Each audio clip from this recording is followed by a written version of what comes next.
Jai Shri Krishna Chaitanya Prabhu Nityananda Shri Advaita Gadadhara Srivasadi Gaura Bhaktivinoda. Jai Shri Krishna Chaitanya Prabhu Nityananda Shri Advaita Gadadhara Srivasadi Gaura Bhaktivinoda. Jai Shri Krishna Chaitanya Prabhu Nityananda Shri Advaita Gadadhara Srivasadi Gaura Bhaktivinoda. Hare Krishna. Hare Krishna. Hare Krishna, dear devotees. So today is Sunday. It is the 23rd of August. So today is Shridhara Masa, Shravana Masa, Sukla Paksham, and Ekadasi Tithi. So there are two events today. One is Ekadasi in the Tithi, and second one is the Jolan Yatra. So we shall read a few lines from both the events. So about the Jolan Yatra.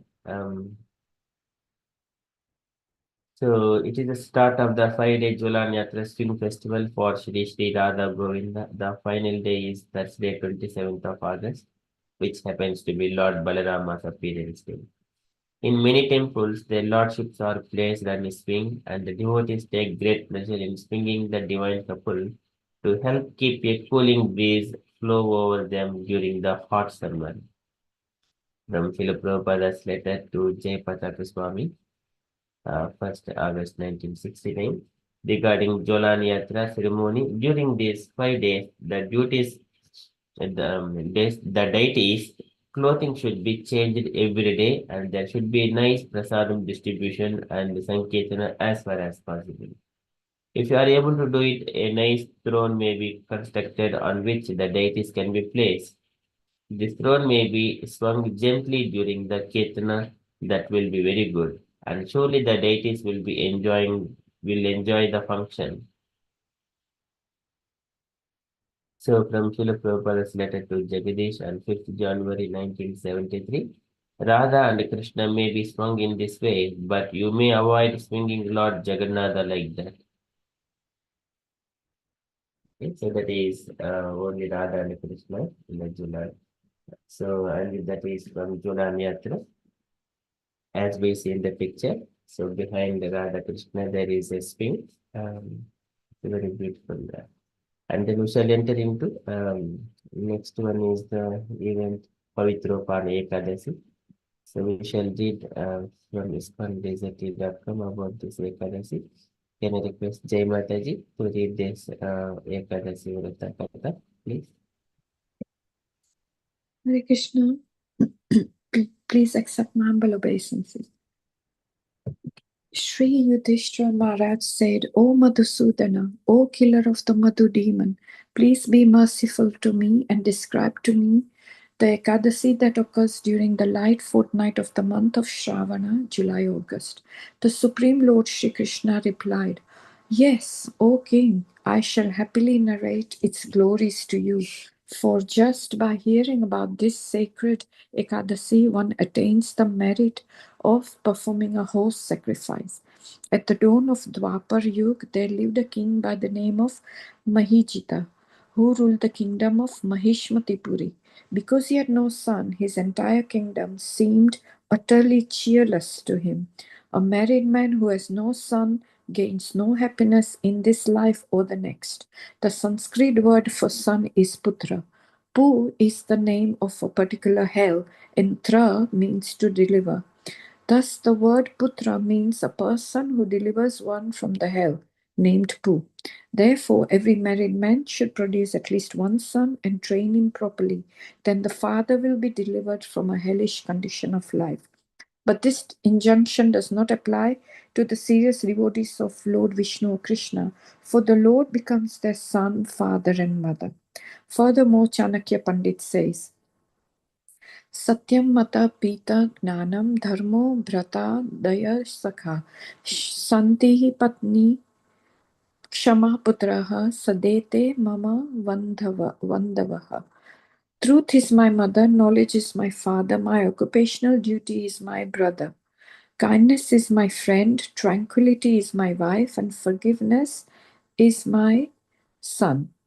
These 6 are my family members. Among the 26 leading qualities of a devotee of the Lord Forgiveness is the topmost. Therefore, devotees should make an extra endeavor to develop this quality.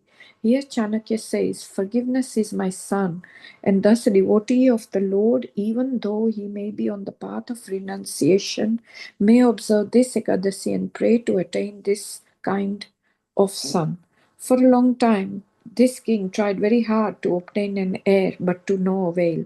Seeing his years advancing ever onwards, King Mahijita became increasingly anxious.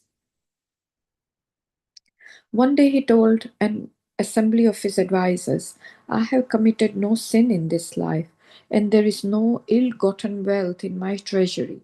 I have never usurped the offerings to the demigods or brahmanas.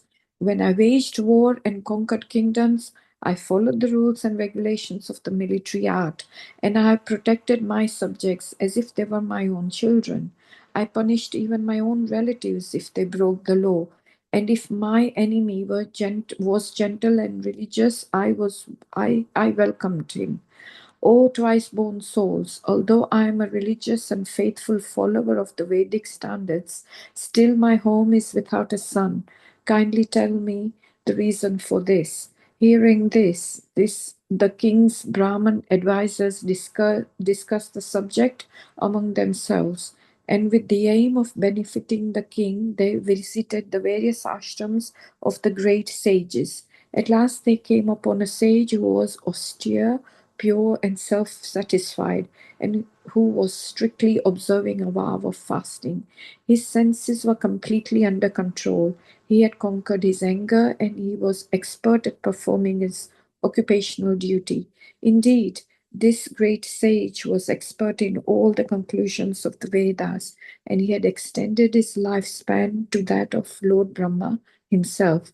His name was Lomasa Rishi, and he knew part, present, and future. After each kalpa passed, one hair would fall out of his body. One kalpa, or 12 hours of Lord Brahma, equals to 4 trillion years, 432 trillion years. All the king's Brahmana advisors were very happily approached him one by one to offer their humble respects.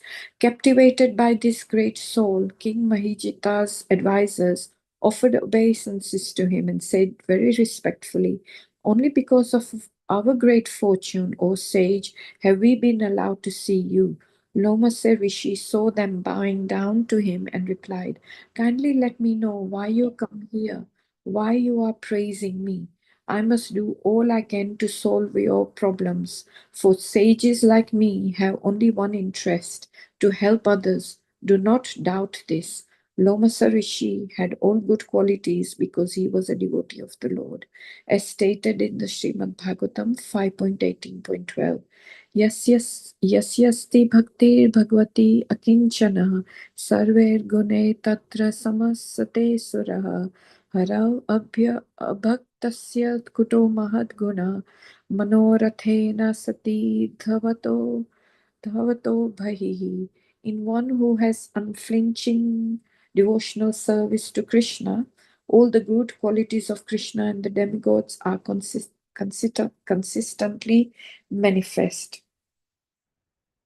However, he who has no devotion to the Supreme Personality of Godhead has no qualifications because he is engaged by mental concoction in material existence, which is the external feature of the Lord. The king's representatives said, we have come to you, O exalted sage, to ask for your help in solving a very serious problem.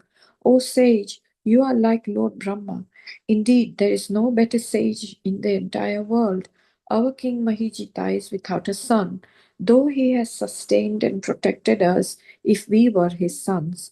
Seeing him so unhappy on account of being sonless, we have become very sad, O sage, and therefore we have entered the forest to perform austerities. By our good fortune, we happen to come upon you. Everyone's desires and activities become successful just by your darshan. Thus, we humbly ask that you tell us how our kind king can obtain a son. Hearing their sincere plea, Lomasa Rishi absorbed himself in deep meditation for a moment and at once understood the king's previous life. Then he said, "Your ruler was a merchant in his past life, and feeling his wealth insufficient, he committed sinful deeds. He traveled to many villages to trade his goods. Once at noon, on the day after the Ekadasi that comes during the light fortnight of the month Jeshta, Trivikrama, May, June, he became thirsty while traveling from place to place. He came upon a beautiful pond on the outskirts of a village, but just as he was about to drink at the pond, a cow arrived there with a newborn calf. These two creatures were also very thirsty because of the heat, but when the cow and the calf started to drink, the merchant rudely shoved them aside and selfishly slaked his own thirst. This offense against a cow and a calf has resulted in your king's being without a son now, but the good deeds he performed in his previous life have given him rulership over an undisturbed kingdom. Hearing this, the king's advisers replied, O renowned Rishi, we have heard that the Vedas say one can nullify the effects of one's past sins by acquiring merit.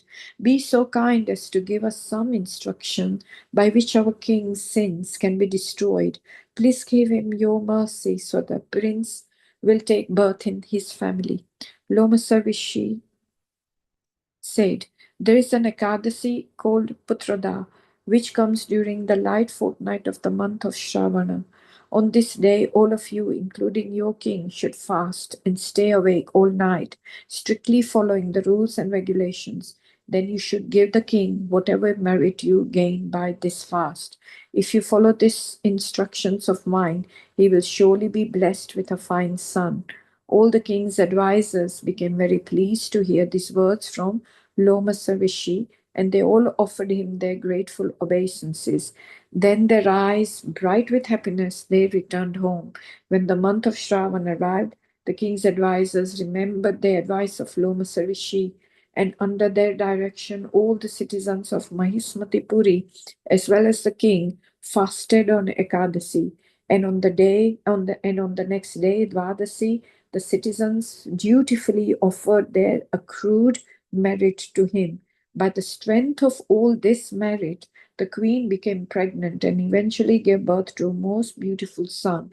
O Yudhishthira, Lord Krishna concluded, the Ekadasi that comes during the light fortnight of the month of Shravan has thus rightfully become famous as Putrada, bestower of a son.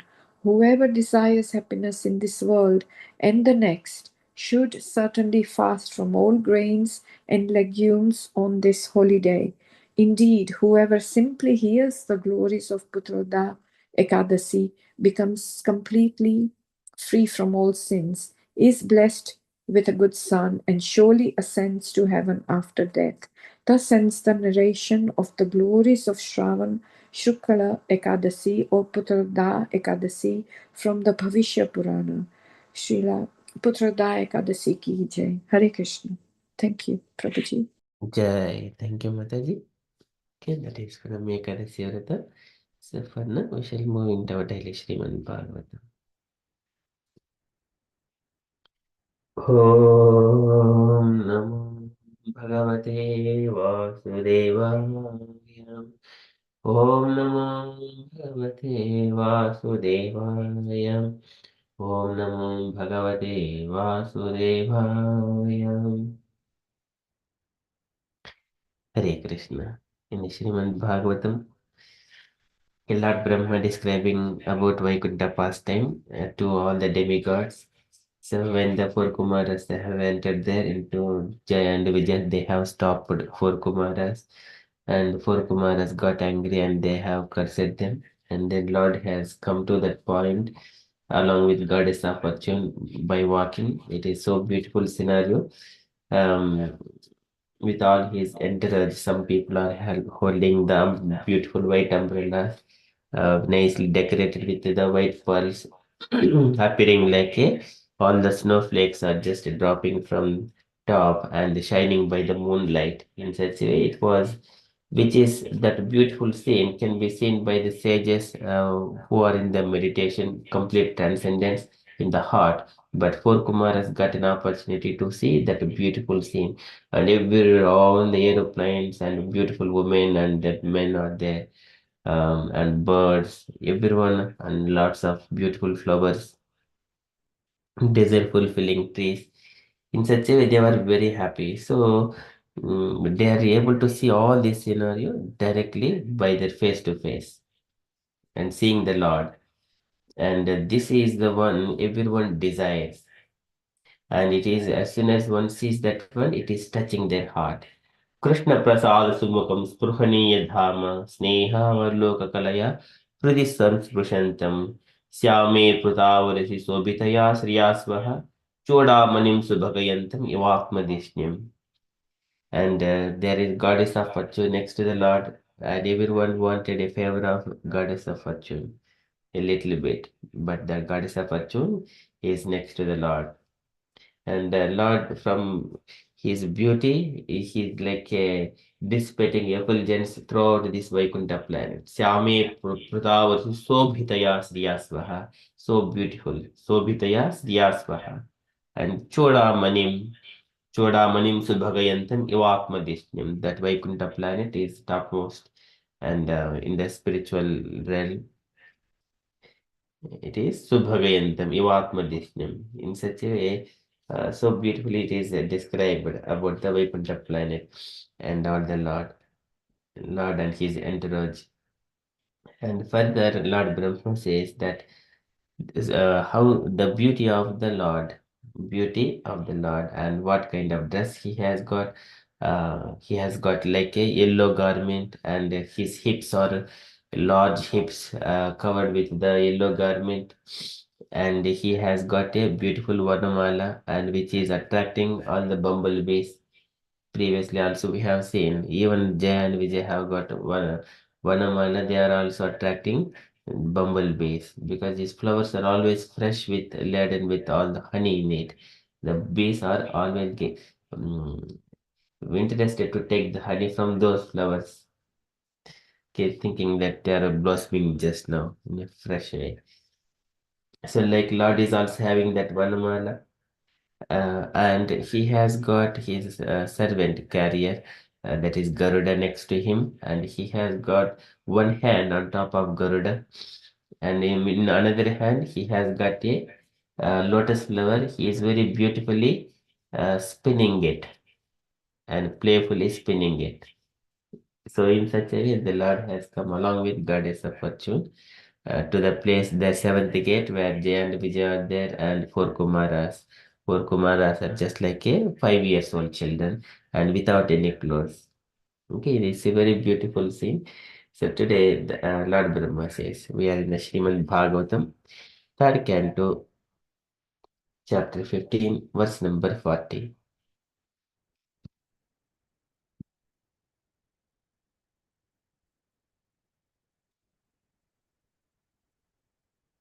I think there's a beautiful, just was looking for the picture of it. Okay, so this is the picture of the theme, but still their Garuda is missing. Uh, mm, okay, so we shall come to that point later on.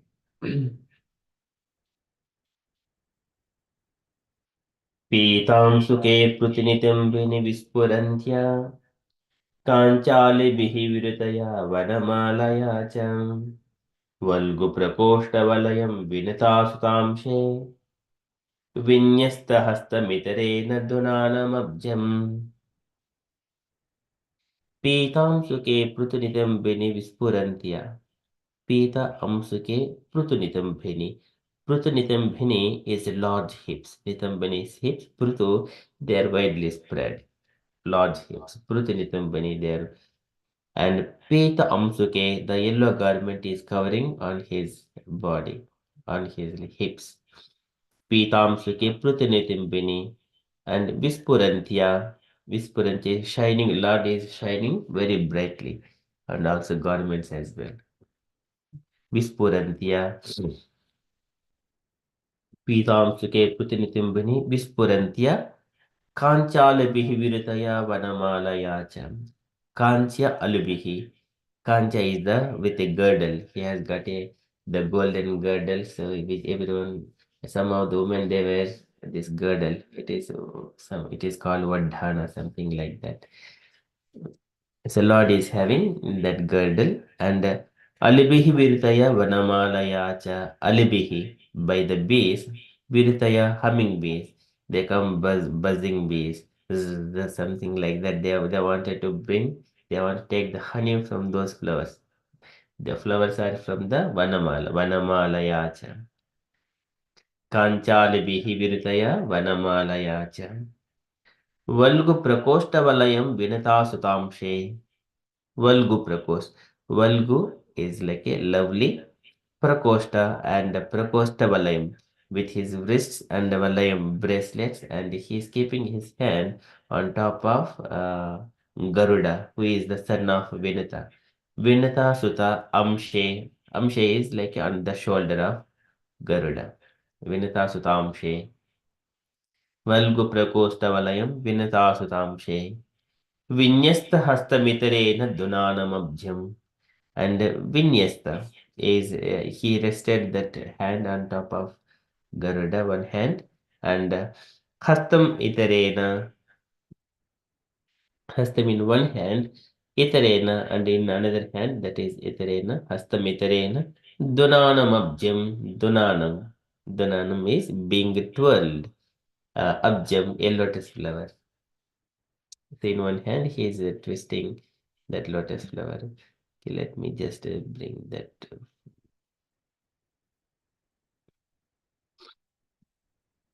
Okay, so this is the one within his hand, one hand one hand here. Garuda is kept here. This is Garuda. It looks invisible, but one hand is on top of Garuda, and when in another hand, where is the other hand? He has got a lotus flower there.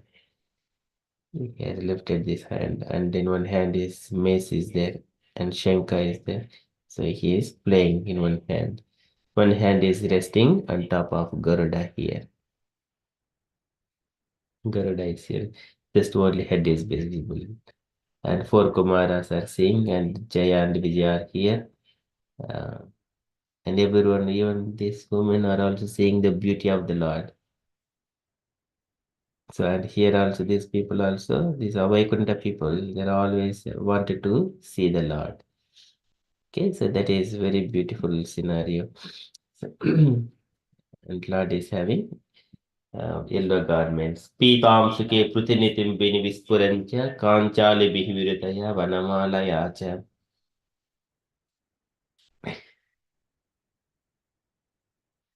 Valgu prakoštavalayam vinitasutamshe vinyastahastamitarena dunanamabjam. Okay, translation. He was adorned with a girdle that shone brightly on the yellow cloth, covering his large hips, and he wore a garland of fresh flowers, which was distinguished by humming bees. His lovely wrists were graced with bracelets, and he rested one of his hands on the shoulder of Garuda, his carrier, and twirled a lotus with another hand. Purport by Srila Prabhupada. Srila Prabhupada ki jai. Okay, can I request any devotees to read that purport, please? All right, Prabhu. Yeah, Prabhuji. Here is a full description of the personality of Godhead as personally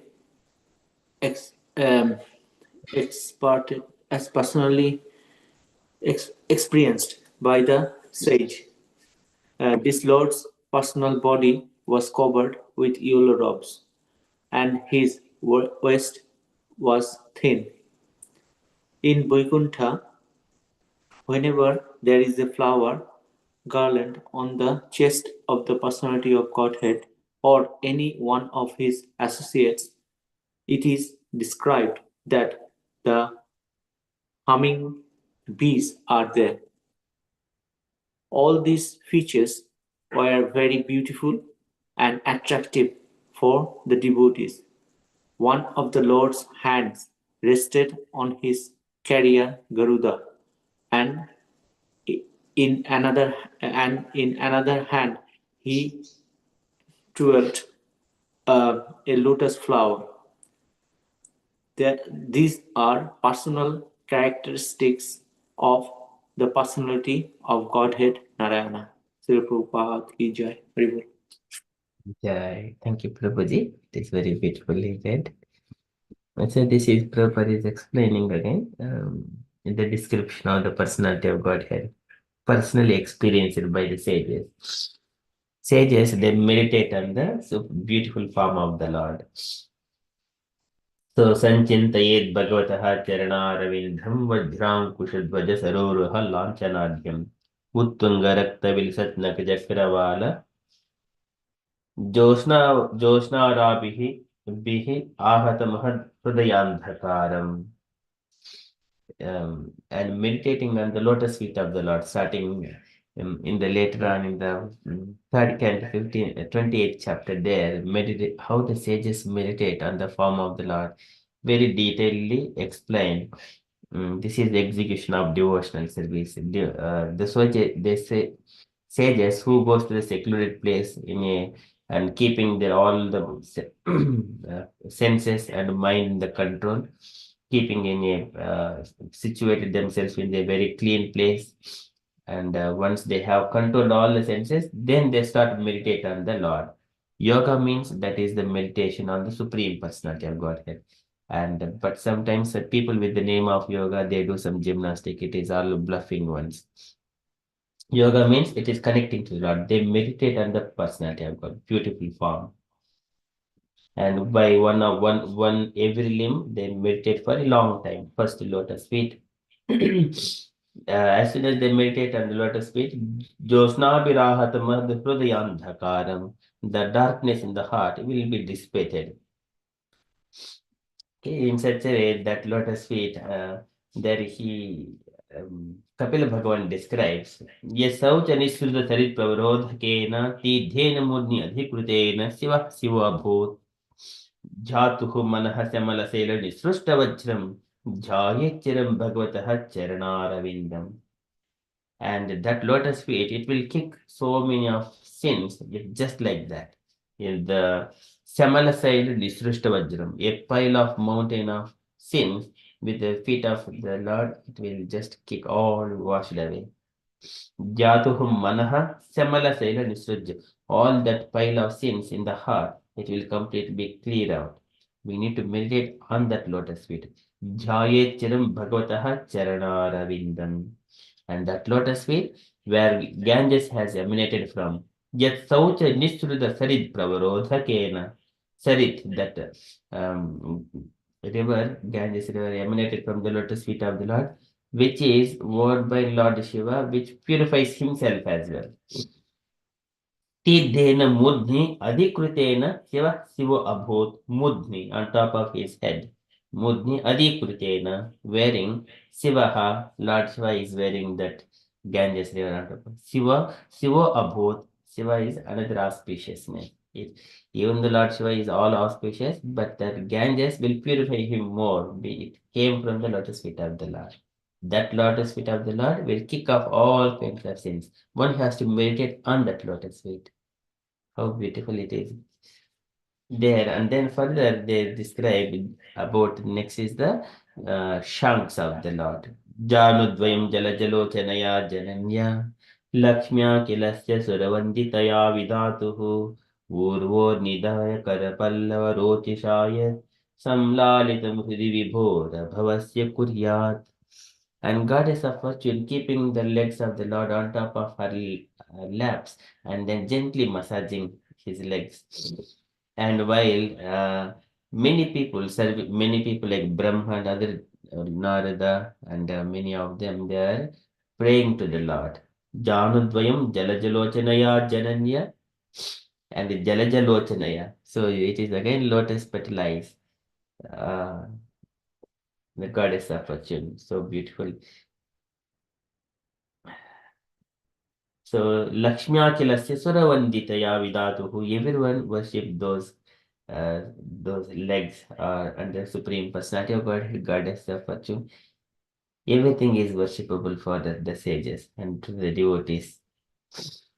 Okay, and then there it is described why I'm just saying here. It is about the Lord hips and then yellow garment. There it is described his thighs. Now shanks are done a little bit above his thighs. Voro supanna bhujyo radishobhamano vojho nidhi atisika kusumava bhaso. Voro supanna bhujayo. Supanna is again this Garuda. And his thighs are on top of the Supanna Bhujayo on the shoulders of Garuda. He is sitting on Garuda. Uru Supanna Bhujayo Adishobhamano. Very beautifully he sits whenever he is going to, when Krishna is going for fighting with Narakasura, at the time Garuda came and sitting on top of Garuda along with Satyabhama, he went to fight with Narakasura. It is so beautiful descriptions, love and Lord appearing on Garuda. And again, in another instance, like when Kardama Prajapati was meditating for 10,000 years, Lord has appeared there as well on Garuda. Okay, so this is Vuru Supanna Bhujayo Adhishobhamano. He is so beautiful. And those Vuru, those thighs, is Vodho Nidhi Atjika Kusumava Bhasu. Vodho Nidhi. It is the powerhouse. The thighs of the Lord, they are called powerhouse. In such a very so beautiful way. And on his thighs, it is also Atasika Kusumava Bhasu. Atsi Pushpa, like they are just brilliant, like Atasi Pushpas, effulgent. Atasika Kusumava Bhasu. And then next coming to the hips. Vyalambi Varavasasi Vattamana Kanchi Kalapa Parirambi Nitam Bimbam. This is Nitam Bimbam. Bimbam is like a round shaped hips. They are very large hips. And they are decorating with the yellow garment hanging. Vyalambi Varavasasi Vattamana Kanchi Kalapa Parirambi Nitam Bimbam.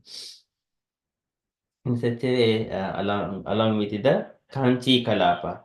Kanchi Kalapa is again this waist thread or the girdle. Kanchi Kalapa Parirambi, which is circled around his waist. Nitamba Bimbam, his round shaped hips. Here it is described here.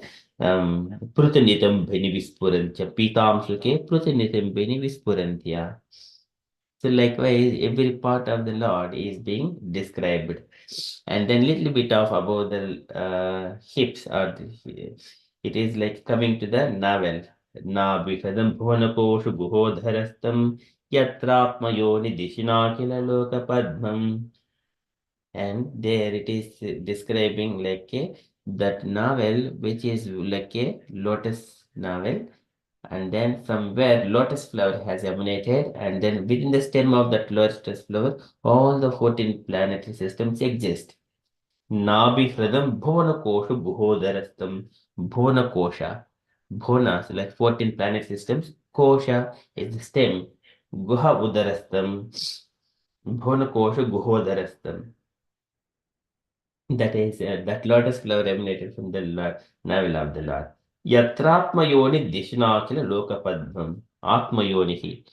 Atmayoni dishnakila lokapadmam. Lord Brahma, who is sitting on that lotus flower on top of it. Atmayoni dishnakila lokapadmam. That lotus flower. And then for them, Vyodam Haritmani Roshastanayoramushya.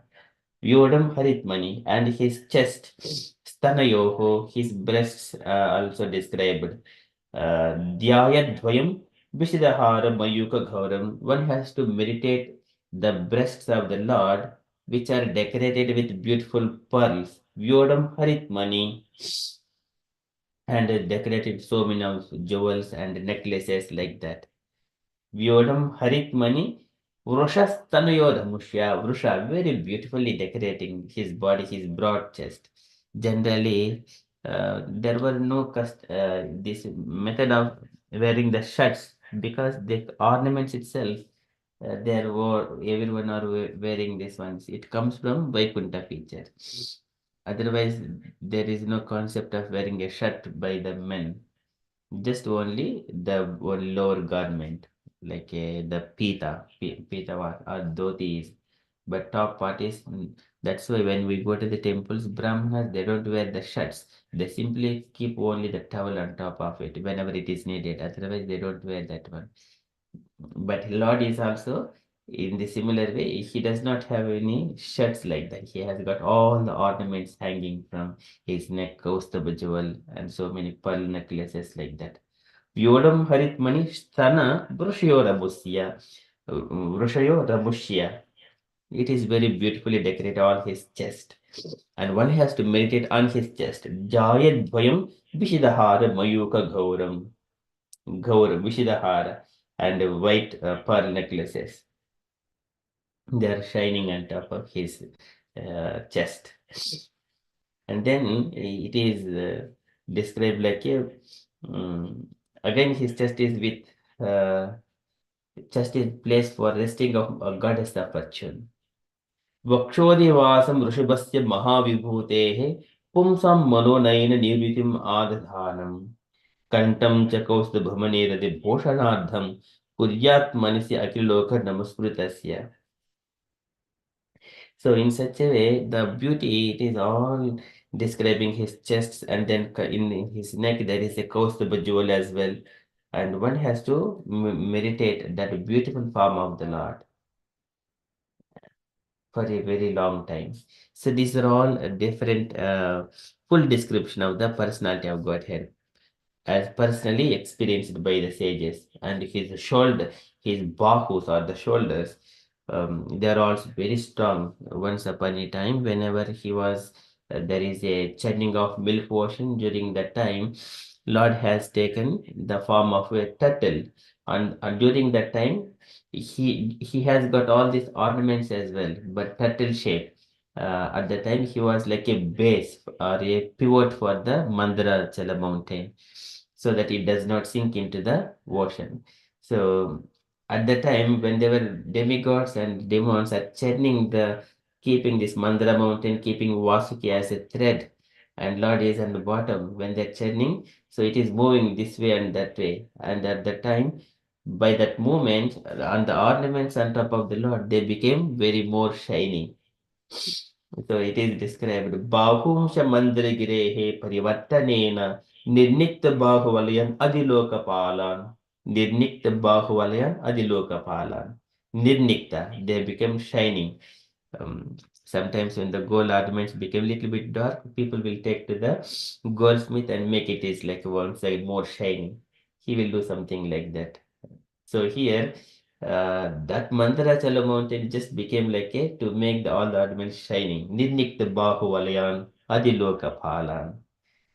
And one has to meditate that shoulder. Sanchantayet, and then meditating on the this wheel, Sudarsana Chakra. Sanchantayet Dasasataram Asahyatejaha.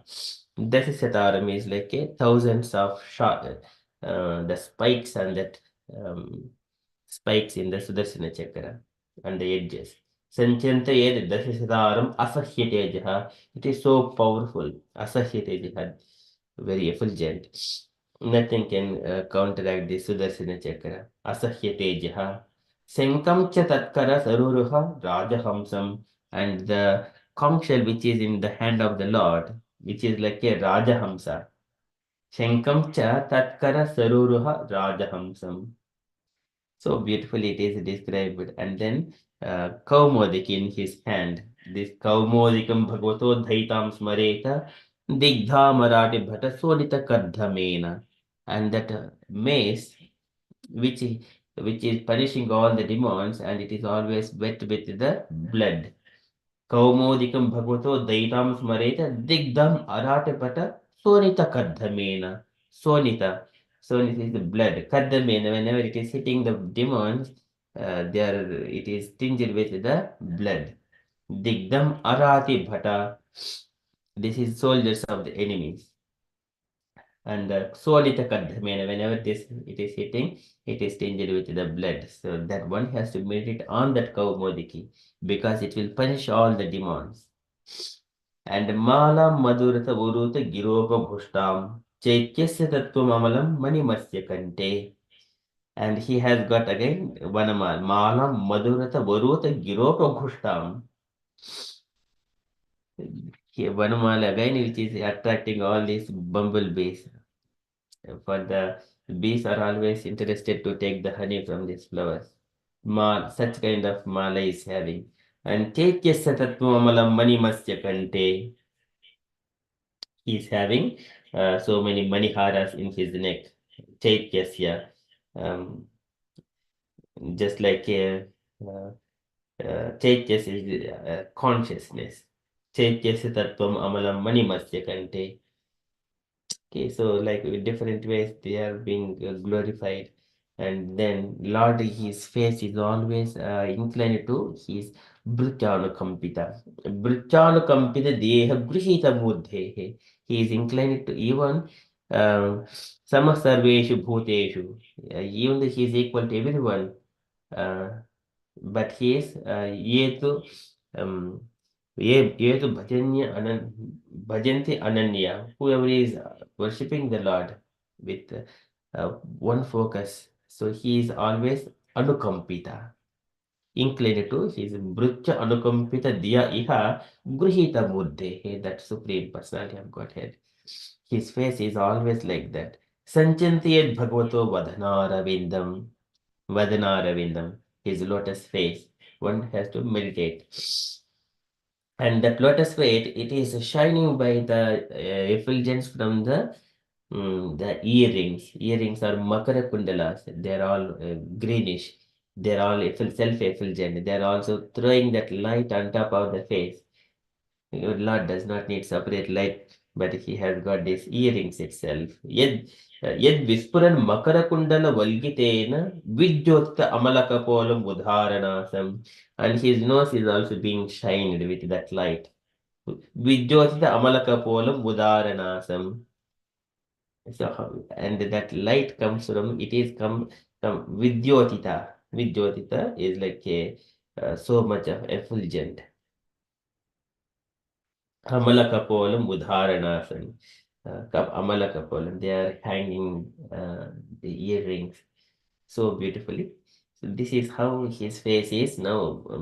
And then further coming to the hair, how it is, hair is covering his head and then falling on his face, the fringes hair, the curly hair on the sides of the face.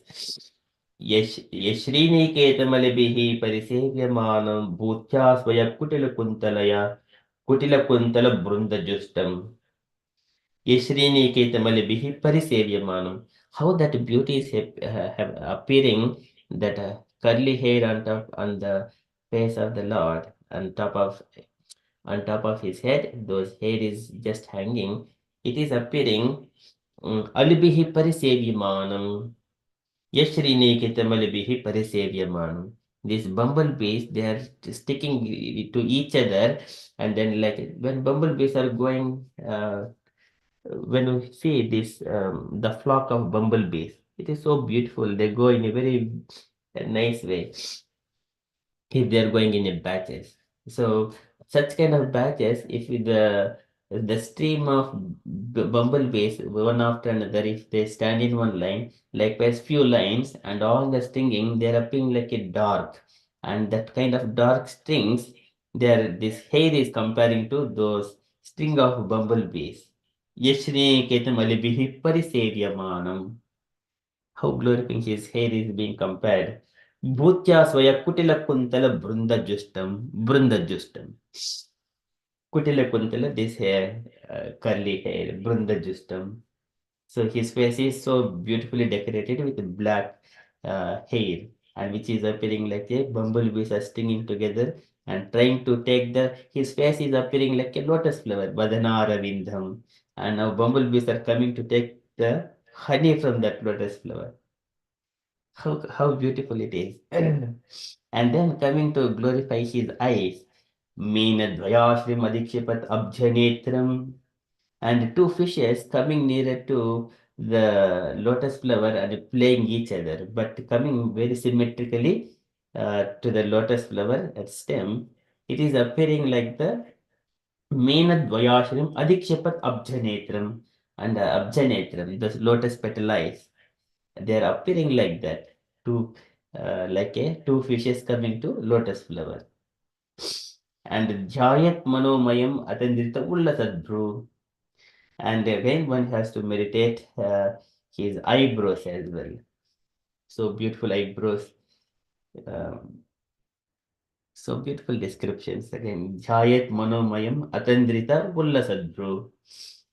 And that face of the Lord, he is always inclined, his beautiful smiles, it is always giving benediction to his devotees.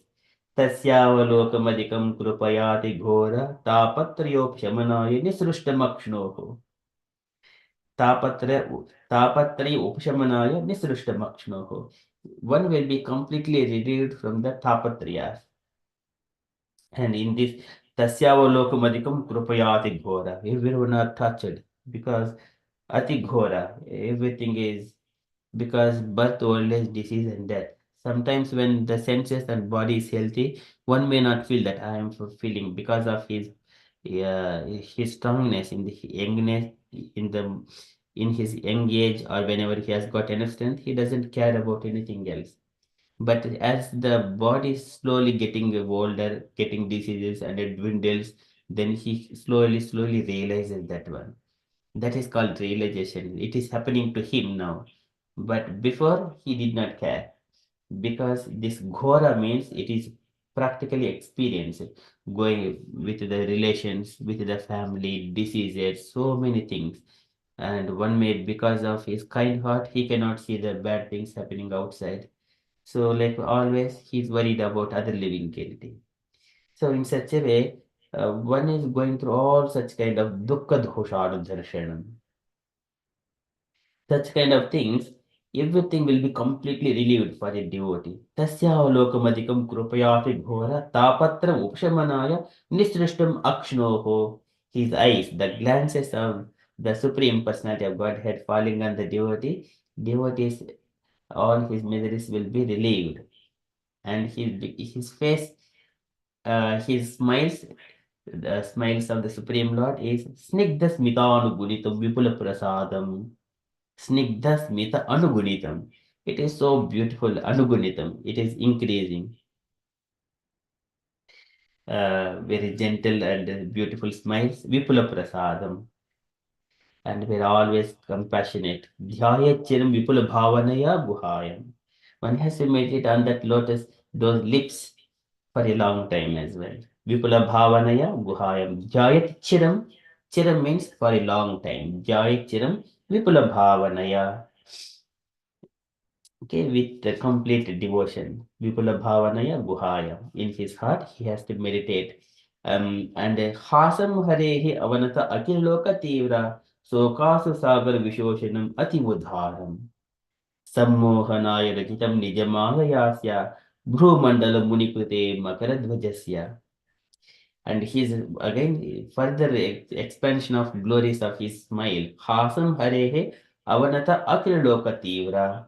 Swakasur sagar vishoshanam ati udaram. One may be crying throughout his life, and the tears coming from his eyes might be have made a big ocean. That is Swaka Ashuru Sagaram. Swaka Ashuru, by crying, and the tears made one big pond or big ocean. But Lord's smile will evaporate all such kind of sokas sagar vishoshanam, and dry up all such kind of lamentation. Ati budharam. And his smile is ati budharam, so magnanimous. Harehe avana hasam harehe avanata akiloka tivra sokasar sagar vishoshanam ati budharam. Sammohanaya rachitam nijamaya yasya. And sometimes people may be afflicted by the manmada just for a attraction towards the opposite sex. So during that time, it is by the Manmada. He will throwing the arrows at the people who are weak. So there, Sammohanaya Rachitam Nijmayasya Bhrumandala Munikrute Makaradvajasya. One such kind of people who are afflicted like that, they are advised to meditate on the eyebrows. Bhrumandalam Munikrite and Bhrumandalam also, the middle of two eyebrows, that is called Bhrumandalam. And one meditates, then it will counteract such kind of afflictions by Manmada or the Cupid. Sammohanaaya rachitam nijamaya Bhrumandalam Munikrite Makaradvajasya. Makaradvajas is the Cupid. Munikrite. So this is how beautiful it is describing. And then further, his teeth, very beautiful teeth, is also further glorified. One has to meditate on that teeth, which are just like a jasmine flowers, white jasmine flowers. Jnanayanam prahasitam bahuladharosta bhasa arunayitatanu dvijakunda pankti. And whenever Lord is laughing, Jnanayanam prahasitam, and that beautiful gentle smiles, bahula adharosta, and bahula adharosta. Adharosta is the lips. And during the time, bahula adharosta, bhasa arunaita tanu dvijakunda panti. Their lips are a bit reddish.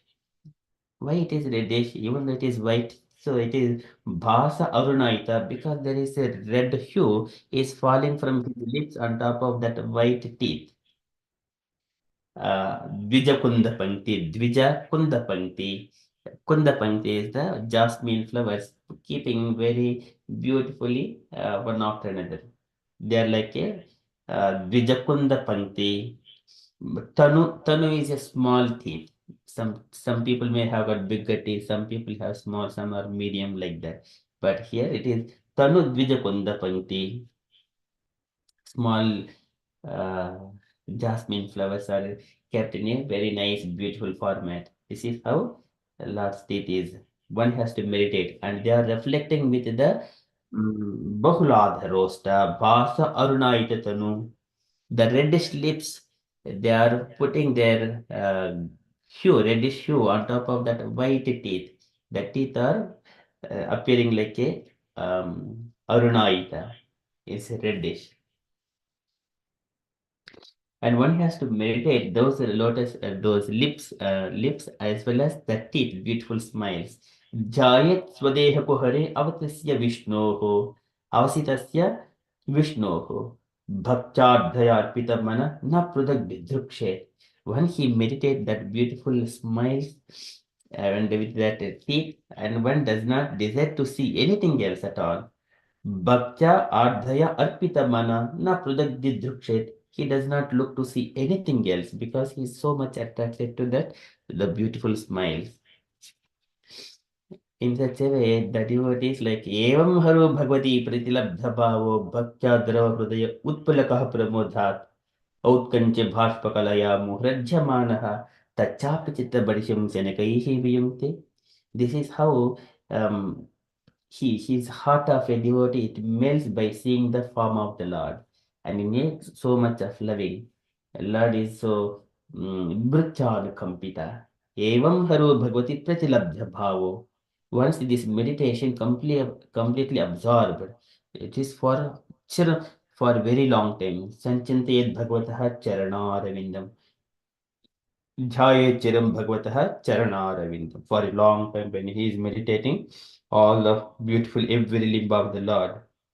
And he will develop that Bhaktya Drava Hrudaya Utpulakha Pramoda. His heart gets melted, and so there is no bond for his happiness. Utpulakha Pramodhat. And Outkanti Bhashpakalaya Muhrajamanaha. The tears flows from his eyes as soon as he sees the Lord, remembering all his one side of material conditions, unwanted material things accumulated into the life, and there every moment they're giving troubles, accumulated lots of wealth. So it is giving always problems, that problem, this problem. Managing the money, it is also a big problem. So in such a way, as soon as now, my dear Lord, I have come to you. Now this is like a Dautatma Purushaha Krishna Padamulam Namunchati. Dautatma Purushaha Krishna Padamulam Namunchati. Mukta Sarup Parikleshaha Pantaha Swasyaranam Yada. After relieving of all such kind of material problems, come to the lotus feet of the Lord. And he does not leave. I have come to, and then he cries, Autkantya Bhashpakalaya, Muhrajamanaha, again and again, saying that Hari Hari Vipale Janama Gona, just all my life has been wasted and for unnecessary things. And then he cries, Autkantya Bhashpakalaya, Muhrajamanaha, again and again, in such a way his heart is sticking to the lotus feet of the Lord. Tachapuchitta Badisham Senekai Hivinte. These are all by looking at the beauty of the Lord. So this is Brahman Shreya Parishramaha Pumsam Mad Darshanavadihi. After so much of austerities and penances throughout the devotional life, his ultimate thing is to come and see the Lord. Mad Darshanavadihi. Pumsam Mad Darshanavadihi. This is the descriptions of the Lord. Here, they will attract the heart of a devotee. The full description of the personality of Godhead is personally experienced by these sages there. Generally, these sages, they meditate and they see the Lord in the heart. But here, four Kumaras personally experienced it in the Vaikuntha Loka. The Lord's personal body was covered with yellow robes, and his waist was thin. His waist was thin, and his hips were larger. And in Vaikuntha, whenever there is a flower garland on the chest of the personality of Godhead or any of his associates, it is described that humming bees are there, because these are all we see. Even the so many beautiful birds, they're all doing all the kolahala, making very beautiful chirping noises. As soon as these bumblebees come and do the harikatha, they will stop. Kola halo viramati achiramatra muchaihi brungadipe harikatamiva gayamani. These bumblebees know, because they take the honey from these lotus flowers, all beautiful flowers, and then they are intoxicated. They sing the harikatha. Brungadipe harikatha miva gayamani. So that's why they have got very specific, special feature in the Vaikuntha. If all other birds, they keep quiet when the bees are singing. Harikatha miva gayamani. So that humming bees are there. So all these features were very beautiful and attractive for the devotees. So one of the Lord's hands rested on his carrier Garuda, and in another hand he twirled a lotus flower. So this is again as previously, goddess of fortune, Shri Rupini Konayati Charanaravintham Leelambujena Harisadhvani Mukta Dosha. Mukta Dosha. She was also having a lotus flower in her hands. And then she is also praying, appearing like a Sammadjitiva, Sammadjati, cleaning in the walls, which are bedecked with all the gold and the jewels. There is no dust, but appearing like, because to receive the glance of the Lord. Shri Rupini Konayati Charanaravindam Leelambujena Harisadhvani Mukta Dhosha Sammadjita. There, that is, it is how beautifully it is described. Okay, so mm, here Lord is also playing with that lotus flower. Having lotus flower in the hand, immediately whoever sees that one, there automatically any of miseries will completely subsided. Okay, one side is beautifully conch shell. It is when blowing the conch shell to relieve the Vishadam Samayanniva. Dadmu Darvaram Tesham Vishadam Samayanniva. When Lord blows the conch shell by the sound, any miseries, any kind of Shankamanas, this will be relieved from the heart of a devotee. That is for the conch shell. And lotus flower, immediately one will get pleasant heart as soon as he sees the flowers. That's why when we go to temples, we take the flowers to the Lord, deities. That is the flowers, and then Sudarsana Chakra, it is always there to punish and also this Gada or mace, punishing all the demons. Sudarsana Chakra and mace. So these all four hands have got very beautiful symbols. So one hand he has got that lotus flower is twirling, And these are personal characteristics of the personality of Godhead, Narayana.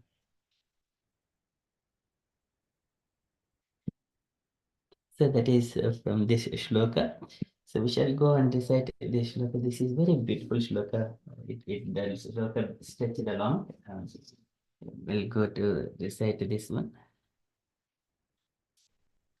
पीतां सुखे पृथिनिजम्बिनि विस्फुरन्त्य काञ्चालिभिः विरुतय वनमालया च वल्गुप्रकोष्ठवलयं विनतासुतांशे विन्यस्तहस्तमितरेण धुनानमब्जिम्. Can I request devotees to repeat line by line, please? पीतां सुखे पृथुनितम्बिनि विस्फुरन्त्य पीतां सुगे पृथुनिदम्बिनि विस्फुरन्त्या काञ्चालिभिः विरुतया वनमालया च काञ्चालिभिः हृदया वनमालया च वल्गुप्रकोष्ठवलयं विनतासुतांशे वल्गुप्रकोष्ठवलयं विनदांसां चे विन्यस्तहस्तमितरेण धुनानमब्जम्. विन्यस्तहस्तमिदरेण धुनानमब्जम्. Okay, again. पीतां सुखे पृथुनितम्बिनि विस्फुरन्त्या पीतां सुगे पृथु विस्फुरन्त्या काञ्चालिभिः विरतया वनमालया च काञ्चालिभिः हृदया वनमाली वनमालया च वल्गुप्रकोष्ठवलयं विनतासुतांशे वल्गुप्रकोष्ठवलयं विनतासुषं चे विन्यस्तहस्तमितरेण धुनानमब्जम्.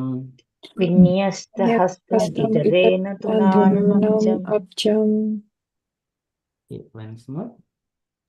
पीतां सुखे पृथुनितम्बिनि विस्फुरन्त्या पीतां शुके पृथुनिदम्बिनि विस्फुरन्त्या काञ्चालिभिः विरतया वनमालया च काञ्चालिभिः हृदया वनमालया च वल्गुप्रकोष्ठवलयं विनतासुतांशे वल्गुप्रकोष्ठवलयं विनदासुषां चे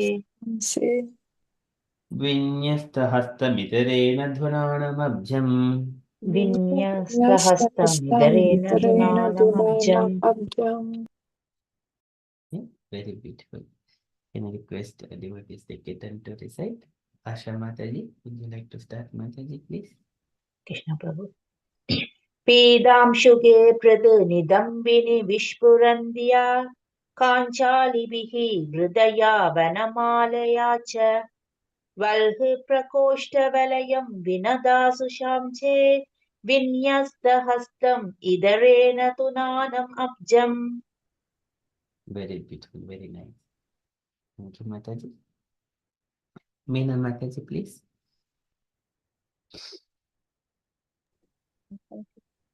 पीता सुखीं प्रूतनितिबिन्निस्फुरन्त्या काश्यालिभिरुतया वनमालया च वल्गुप्रकोष्ठवलयं Vinita सुतांसे विन्यस्तहस्त इतरेण धुनान अम्बजम्. You want to do it again, Mataji? सुखी पृथुनितबिन्नि विस्फुरन्त्या काव्यालिभिरुतया वनमालया च वल्गुप्रकोष्ठवलयं Vinita सुतांसे विन्यस्तहस्त इतरेण धुनान अम्बजम्. Dhunanamabjam. Dhunanabhanjam.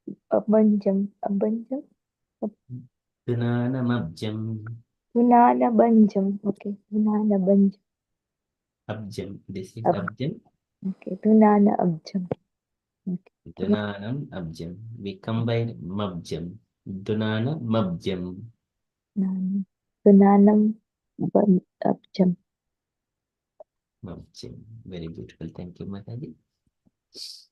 Garinge Mataji, please. Hare Krishna Prabhuji.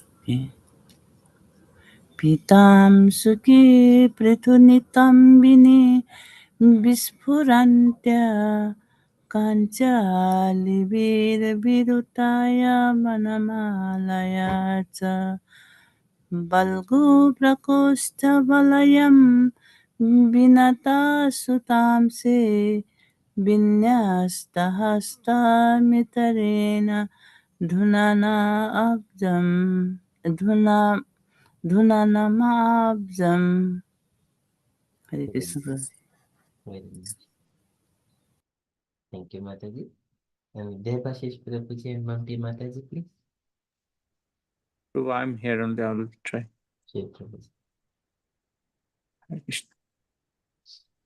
Pritam Shupritru Nitamam Bini Vishpurantaya kan kan Kancha Vihir Vidutaya Vanamalaya Cha Valgu Prakroshta Valayam Vinita Shutameshe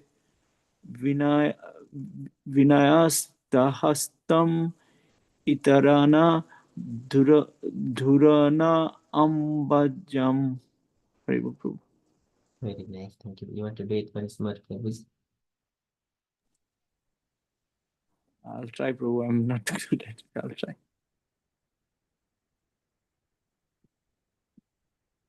Pit, pit, sorry. Pit, pit. Prabhu, you carry. Yeah, sorry. Pitam Suke Prutinitam Bini. Pitam Shuke Pratinito Bini. Pitam Shuke Pratinito Bini. Bishpuram Taya Kancha.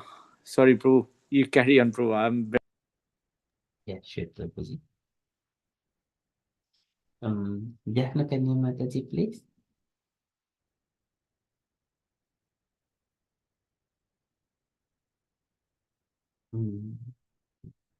Jai Mataji, please. Hare Krishna. Yes.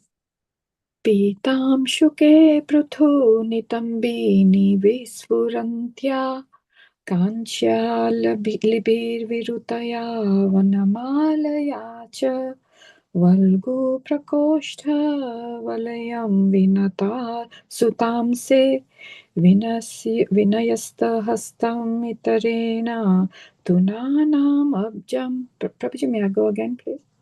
Mataji, please. Pitam Shuke Pruthu Nitambini Visfurantya Kanchya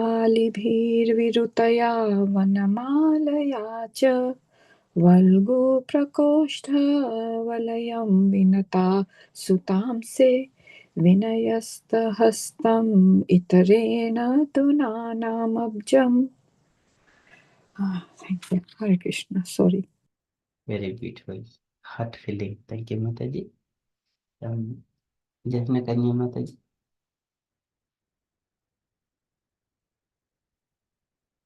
Okay, so that is Pitam Suke Prutinitam Bini Vispurantya Kanchali Bihiviritaya Vanamalaya Cha Valgu Prakoshta Valayam Vinata Sutamshe Vinyasta Hastamitarena Dunanamabjam.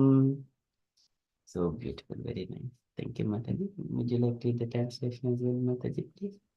Yes, Hare Krishna, thank you. He was adorned with a girdle that shone brightly on the yellow cloth, covering his large hips, and he wore a garland of fresh flowers, which was distinguished by humming bees. His lovely wrists were graced with bracelets, and he rested one of his hands on the shoulder of Garuda, his carrier, and twirled a lotus with another hand. Hare Krishna, Srila Prabhupada Ki Jai. Thank you, Mataji. Okay, that is from Srimad Bhagavatam. Shall we move to Srila Prabhupada's daily letter? So letter to Gurudasa, July 13th, 1971, Los Angeles. Yes, sir, can I request any devotees to read this letter, please? Hare Krishna, can I read? Yes, Mataji, please. My dear Gurudasa, please accept my blessing. I am in due receipt of your letter dated 31st June 1971 and have noted the contents carefully. Yes, we were in Moscow for 5 days. The city is very clean, but the socialist government is not very good. Only you can take what the state supplies. There is very little freedom there. Anyway, there is a hope for opening a center in the future. We have made some friends there. From Moscow, I came to Paris, LA, and then attended the very successful Rath Yatra festival. Now I am again in LA and will begin making my way back to Calcutta beginning in the 16 instead. So I have so I hope things are going on nicely for the Mayapur festival. I have had no letter from Damala since I have come here. So you mentioned in your letter about an appointment with SS Dhawan. What is the result? No one has informed me whether the appointment actually took place. In this connection, Samsundara already sent one letter to Tamala to let us know and do the needful. Unless some big man lays down the cornerstone, our whole attempt will be frustrated. Actually, the function in Mayapur will be held held for this purpose. Yes, it is not a bad idea to have Sankirtan as you have described because Lord Nityananda Prabhu, he personally went to troubled area of Jagai and Madai and he conquered them. They become devotee. Nityananda Prabhu was injured also. So when Sankirtan is in troubled area, do it very carefully. It is a good idea, but you must be very careful at the same time. It is not contradictory to our principle. Rather, it is great service. But the difficulty is that you cannot speak in the local language. So, under the circumstance, simply Sankirtan party chanting will do. Please offer my blessing to the other and let me know very soon what are the new developments. Hoping this will make you in good health. Your ever well wishes, Srila Prabhupada. Srila Prabhupada ki jai. SPS, why not try the American ambassador? Thank you, Mataji. Any take points, Mataji?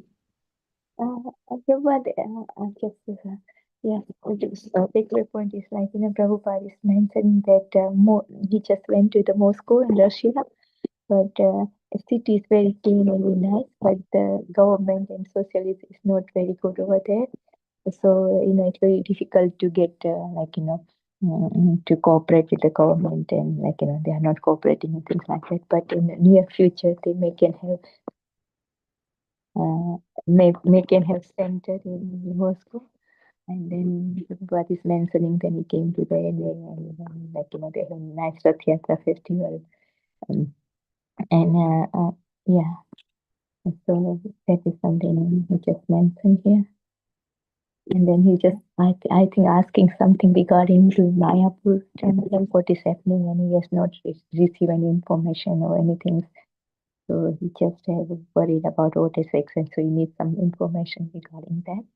And then I think there was again one thing is about this Sankirtan. I think there was maybe they're asking the Sankirtan take probably that place is not very friendly, not very it can be very difficult to do the Sankirtan or like that. So Prabhupada said that yes, in troublesome difficult places also you can do as Nityanand Prabhu has done.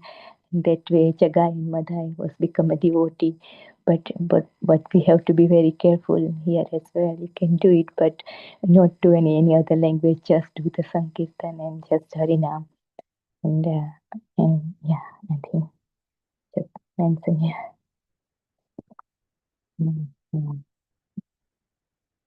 Simply yeah, continue. So and then we just offering the blessing to the world, like and the other and everybody, and just requesting for the new development, hoping this meet, yeah, so I think that's something I take.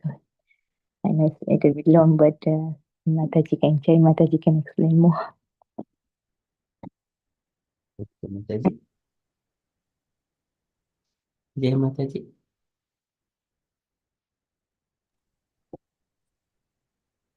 Hi Krishna. No, Prabhuji, I don't have much to add apart from,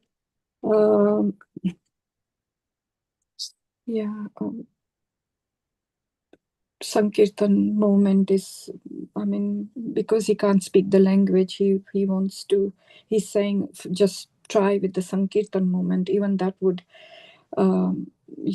attract people. It's a shame that things are like the too many red tapes over there. And so in order to break that, just do Sankirtan. That would attract people. And I think it's just, in troubled areas, you want more and more people to come to Krishna consciousness and find some sort of salvation. And just so, attract people that way. And I think to me, that was the main thing, that, just carry on with that. And then he gave an example of Jagai Madai, which is very nice. That's how you conquer people. And we have seen in our movement as well in the 70s how people came through Sankirtan movement just by that simple thing, nothing more, just simple chanting in different tunes, and that attracts people. Yeah. Even my cousin who came from India, she was saying that, she's not into Krishna consciousness, but she just sometimes goes to the temple and listens to the Sankirtan there, and chanting rather. And she just keeps on coming in her mind all the time, because she hears that. And even when she's away from it, it's still buzzing in her head. So that's so beautiful. So no, I don't have much to say. Mataji's covered everything, I think. Thank you. Hare Krishna. Hare Krishna. Thank you, Mataji. Okay, that is from Srila Prabhupada's letter. So just Sankirtana moment itself, it speaks. We do not have to speak local language. And so it is Padma Kosha Radhodhikshu Vichipat Pavanotsavam. Whenever lotus flower is there, and then open it is blossoms, and then the fragrance coming and dissipate, and the wind blows, and it will spread this fragrance throughout. Pavanotsavam, the festival of this beautiful smell fragrance. When the Sankirtana party is going there, and the feeling happiness and bliss, it will spread everywhere. Padmakosha Rajadhikshu Vikshipat Pavanotsavam. It is so beautiful. Sankirtana moment it is needed. The way Chaitanya Mahaprabhu is asking to spread this. Thank you so much, Mataji. Very beautiful. That is from Srila Prabhupada's letter. We shall move to Srimad Bhagavad Gita.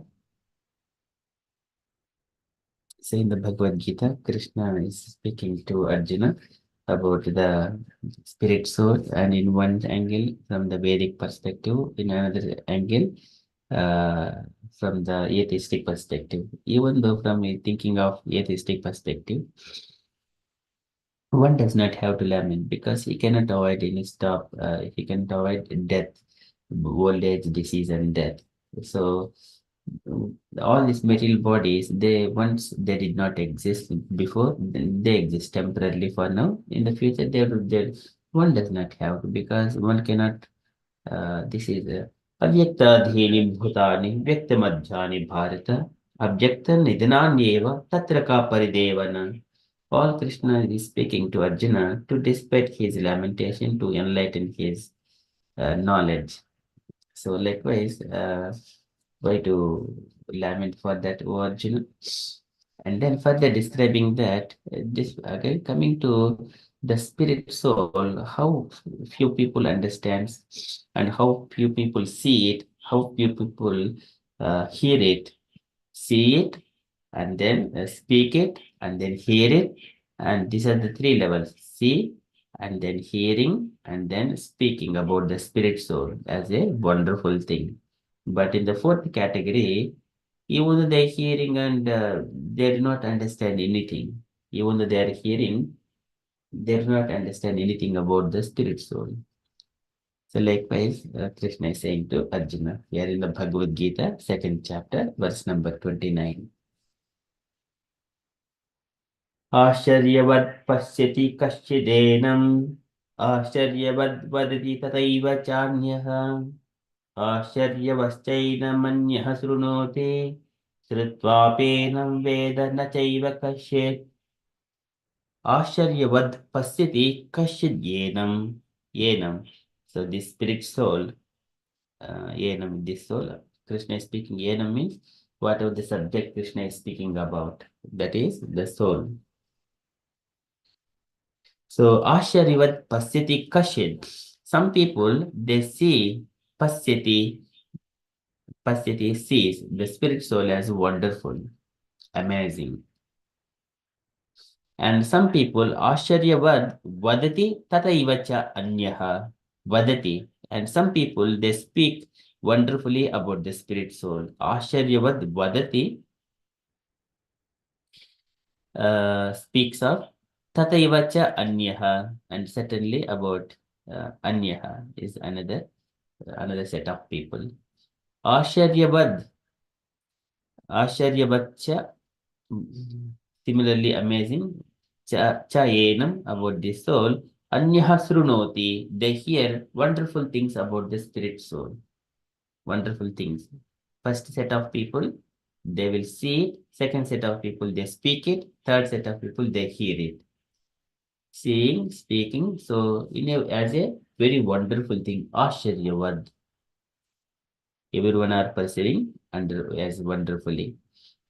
And further, Srutvapi enam Veda na chaiva kashyad. Srutva api, even though hearing about the spirit soul, enam about this soul, Srutva enam Veda na chaiva kashyad, they cannot understand at all. They do not understand at any point of time. This is fourth set of people. They don't understand. People, their knowledge is covered. Maya pahrata dhyana. Srutvapi enam Veda na chaiva kashyad. So likewise Krishna says, Ashcharyavad pasyati kashchidenam, Ashcharyavad vadati tataiva chanyaha, Ashcharyavad chainam anyaha srunoti, Srutvapi enam veda na chaiva kashyet. So translation, some look on the soul as amazing, some describe him as amazing, and some hear of him as amazing, while others, even after hearing about him, cannot understand him at all. Purport by Srila Prabhupada ki jai. It is a long purport. You can request one devotee to read up to here, and second devotee, second paragraph, third devotee, third paragraph. Jai Mataji, you want to start, Mataji, please? First paragraph. Hare Krishna, thank you so much. Since Gita Upanishad is largely based on the principles of the Upanishads, it is not surprising to also find this passage in the Katha Upanishad 1.2.7. श्रवणयापि बभूभिर्यो न लभयः शृण्वतोऽपि बहवो यं न विद्युः आश्चर्यो वक्ता कुशलोऽस्य लब्धा आश्चर्योऽस्य ज्ञाता कुशलानुशिष्टः. The fact that the atomic soul is within the body of a gigantic animal, in the body of a gigantic banyan tree, and also in the microbic germs, millions and billions of which occupy only an inch of space, is certainly very amazing. Men with a poor fund of knowledge and men who are not austere, cannot understand the wonders of the individual atomic spark of spirit, even though it is explained by the greatest authority of knowledge, who imparted lessons even to Brahma, the first living being in the universe. Owing to a gross material conception of things, most men in this age cannot imagine how such a small particle can become so great and so small. So men look at the soul proper as wonderful either by constitution or by description. Illusioned by the material energy, people are so engrossed in subject matters for sense gratification that they have very little time to understand the question of self understanding, even though it is a fact that without this self understanding, all activities result in ultimate defeat in the struggle for existence. So I didn't read that properly. Even though it is a fact that without this self understanding, all activities result in ultimate defeat in the struggle for existence. But perhaps they have no idea that one must think of the soul and thus make a solution to the material miseries. Hare Krishna, Srila Prabhupada ki jai. Thank you, Mataji. Asha Mataji, second paragraph. Krishna. Some people who are inclined to hear about the soul may be attending lectures in good association, but sometimes, owing to ignorance, they are misguided by acceptance of the supersoul and the atomic soul as one without distinction of magnitude. It is very difficult to find a man who is perfectly understands the position of the supersoul, the atomic soul, their respective functions and relationship, and all other major and minor details. And it is still more difficult to find a man who has actually derived full benefit from knowledge of the soul, and who is able to describe the position of the soul in different aspects. But somehow or other, one is able to understand the subject matter of the soul. Then one's life is successful. Hare Krishna. Hare Krishna. Thank you, Mataji. Let's have Jafnakanya Mataji. Okay, Amina Mataji. Gauri Mataji, you wanted to read Mataji? Third paragraph. Gauri Mataji. Hare Krishna Prabhuji. Okay. And the is it process for understanding the subject matter of self, however, is to accept the statement of the Bhagavad Gita spoken by the greatest authority, Lord Krishna, without being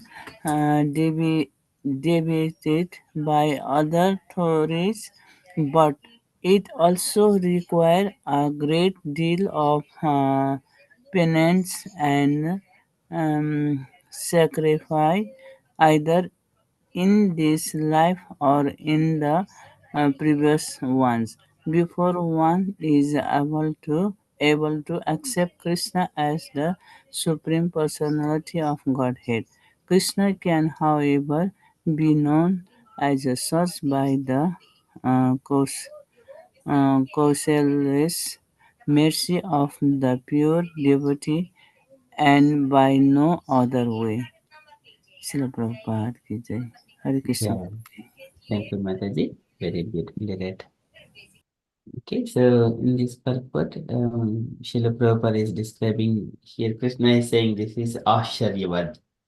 Some people see Asharyavad Pasyati, Asharyavad Vadati, Asharyavacchainam Anyaha Shrunoti, Pasyati Vadati Shrunoti. They see it, they speak it, and hear it in a Asharyavad, in a very wonderful way. This is again mentioned in the Upanishads, largely in the principles of Gita Upanishad is largely based on the principles of the Upanishads. It is not surprising to also find this passage in the Katha Upanishad. There also it is mentioned about the soul, how it is occupying the gigantic animal and also as a tiny insects.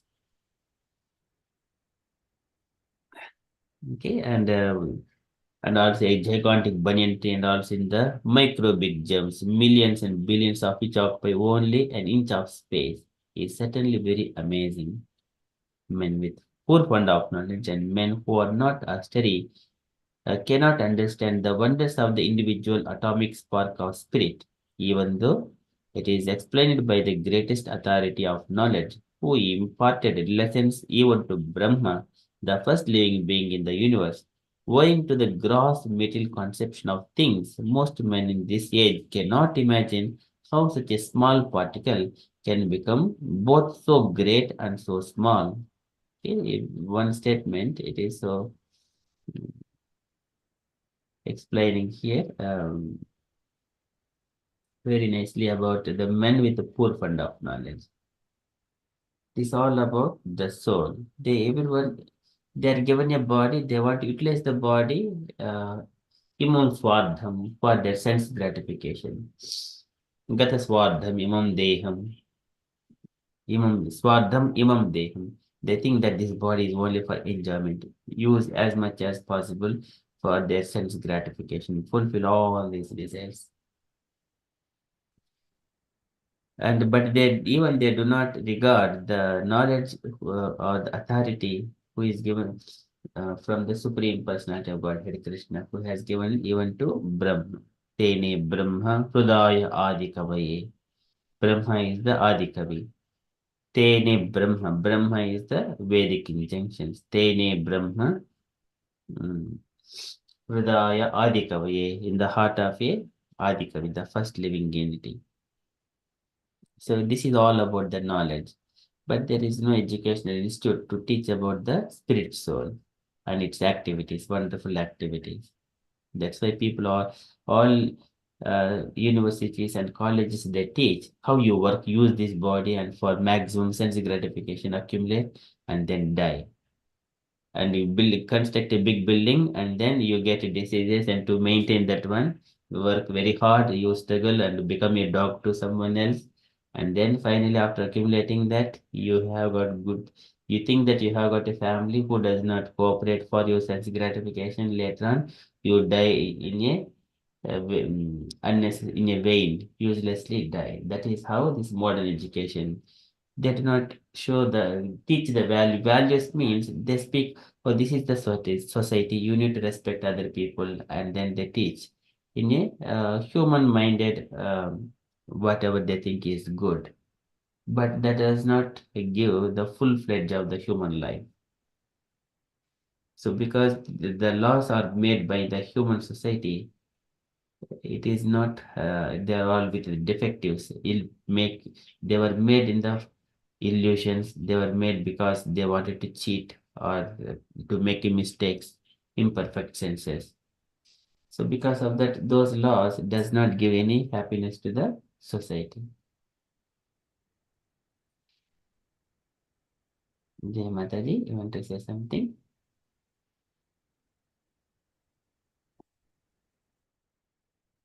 Okay. Sorry, no, Prabhuji, I left it on by mistake. I'm so Sure, Mataji. sorry.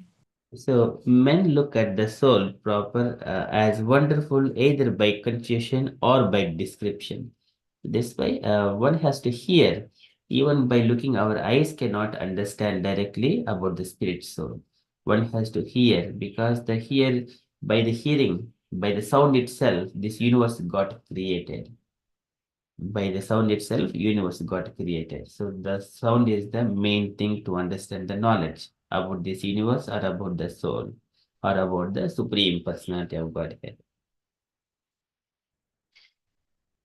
So, illusion by the material energy, people are so engrossed in subject matters for sense gratification that they have very little time to understand the question of self-understanding, even though it is a fact that without this self-understanding, all activities result in ultimate defeat in the struggle for existence. So this is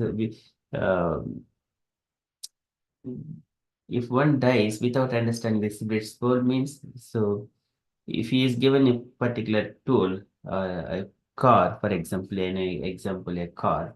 So you go from your place to Bhaktivedanta Manar. But what you do instead of going to the Bhaktivedanta Manar, if you use for this shop, that shop, and then all the petrol is gone, and then all the tires got punctured, and it is no more useful, you cannot go to the temple.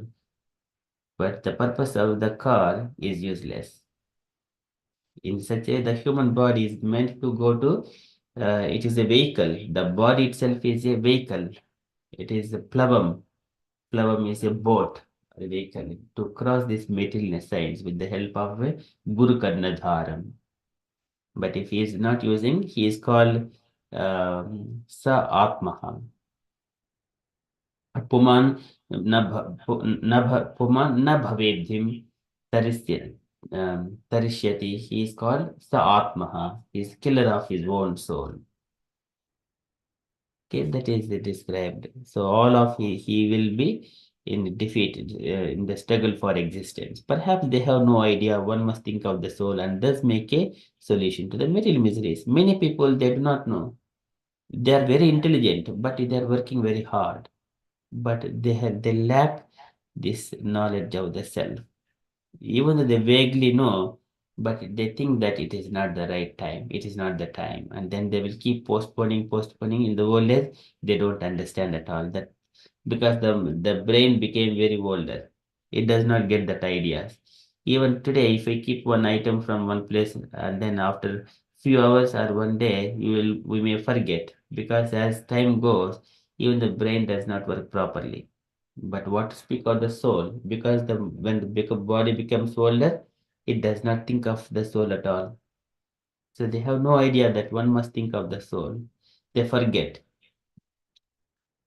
So let me be like this. At the moment, I'm comfortable. Let me die like this peacefully, in a materialistic way. So they will be sitting on a nice, comfortable bed in all these hospitals. People are put up on the nice beds very cozily so that they will die very peacefully.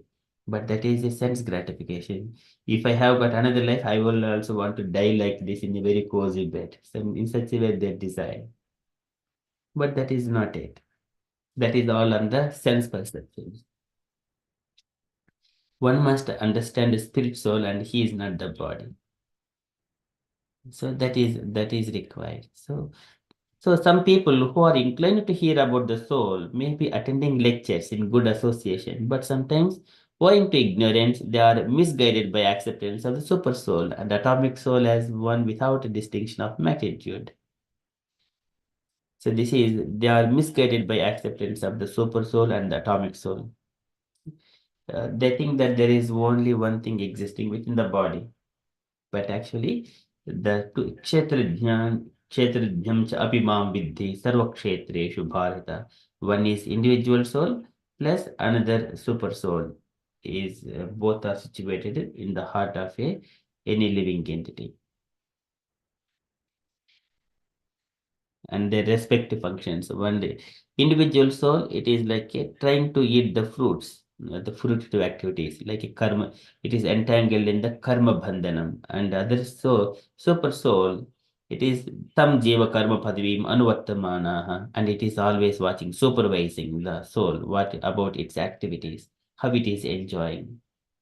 That is Upadrashta Anumanta cha Bhatta Bhokta Maheshwara. He is overseer and a permission giver. Anumanta Bhatta Bhokta Maheshwara. He is the sustainer and he is the enjoyer. But actually, this atomic soul, this individual soul is trying to enjoy personally, eating the fruits of the tree. Tree means the fruitive activities. So that the different functions are different. Whereas super soul, he is just only tam jeva karma padivim anuvartamana. He is always witnessing the activities of the living entity, but he doesn't eat any fruits. Name karma palespraha. Namam karmani limpanti name karma palespraha. Super soul does not have any interest in the results of the fruitive activities, but it is just only accompanying this individual soul when it is trying to fulfill its desires. And it is still more difficult to find a man who has actually derived full benefit from the knowledge of the soul and who is able to describe the position of the soul in different aspects. So it is very difficult to see. That's why Manushyanam Sahasreshu Kashid Yatati Siddhaye Yatamapi Siddhanam Kashid Mam Veti Tatvataha. Kashid Mam Veti Tatvataha. So there, whoever out of millions of people, very few people will understand Krishna. There is a very beautiful statement. One should not understand Krishna as the ordinary person. I think in the 9th chapter of Bhagavad Gita, there Prabhupada has mentioned, Yo veti bhautikam deham Krishnasya paramatmanah. Krishnasya paramatmanah. Let me just that one.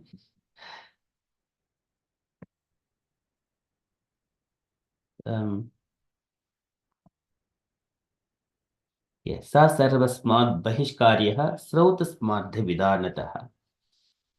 And mukam tasyavalokkyapi sachelam snanam acharet. Yo veti bhautikam deham Krishnasya paramatmanah. Whoever thinks that body of Krishna is to be material, Krishnasya paramatmanah. So sa sarvasmad bahishkaryah. Such kind of persons are to be rejected from activities of srautasmadha vidanatah. This activity is generally done by the Brahmanas. Srauta Smartha Vidanataha. And so if they think that Krishna's body is material, and such kind of persons must be rejected, driven out of from the rituals and activities of the Sruti and Smriti. So this is not only Brahmanas, any person, they do not have any meaning to attend. Yo veti bhotikam deham Krishnasya paramatmanah sa sarvasmad bahishkaryah srautasmadha vidanatah. One who considers the body of Krishna to be material should be driven out from all rituals and activities of Shruti and Smriti. And if one by chance sees his face, one should at once take bath in Ganges to rid himself of infection. Is mukam tasya avalokyapi. Mukam tasya avalokyapi. If one sees such kind of person's face, such a ilam snana machare. One should take bath along with his clothes on. Such a ilam with his clothes on, he need to take bath as he is. Okay, so likewise, it is described here. People, they do not have much knowledge about the soul, but what to speak of Krishna? Krishna is beyond, he is a Parama Purusha. But if some or other one is able to understand the subject matter of the soul, then one's life is successful. And easiest process for understanding subject matter of the self, whatever is to accept the statements of the Bhagavad Gita spoken by greatest authority, Lord Krishna, without being deviated by other theories. So this is Bhagavad Gita is the Gita Upanishad. It is the Shabda Pramana. And there are Pratyaksha Pramana, Anumana, Shabda Pramana. Shabda Pramana is the Vedic injunctions. Everything is perfect. There is no speculations. One who accepts this one, there is no botheration at all. People, all the scientists are they're going to do, or this will be good, that is not good. In such a way, they're doing it. It is all botherations. It is all botheration to the mind, botheration to the body and everything. All researches. That does not give any happiness to the heart. So, who has taken these Vedic injunctions or Bhagavad Gita from the greatest authorities like Lord Krishna without being deviated by that? There is no botheration. It is said in the Veda, yes, I will do it. There is no question of it. But understanding that proper context, right context from the bona fide spiritual master, then execute it. Then there is no botheration.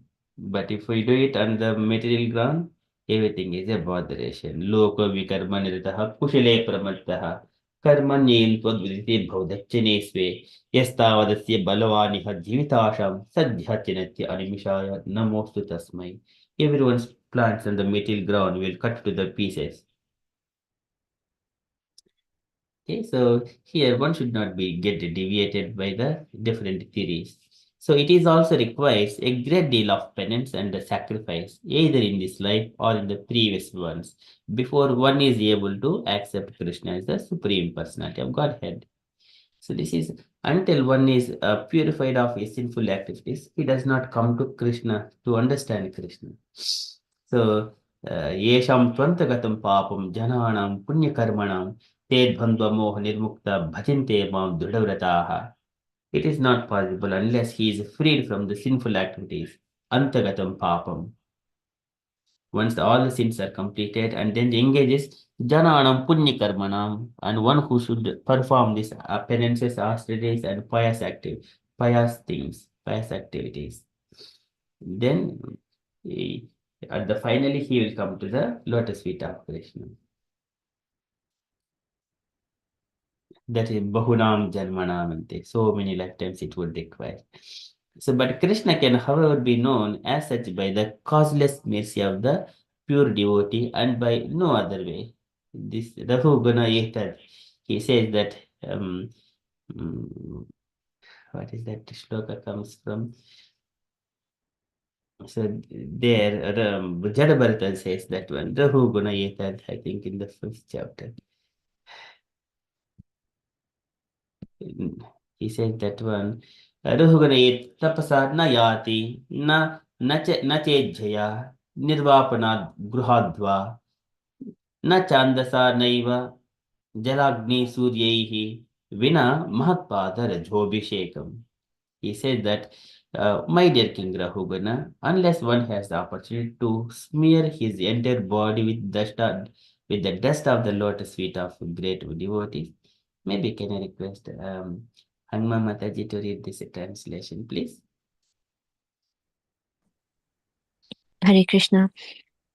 My dear King Rahugana, unless one has the opportunity to smear his entire body with the dust of the lotus feet of great devotees, one cannot realize the absolute truth.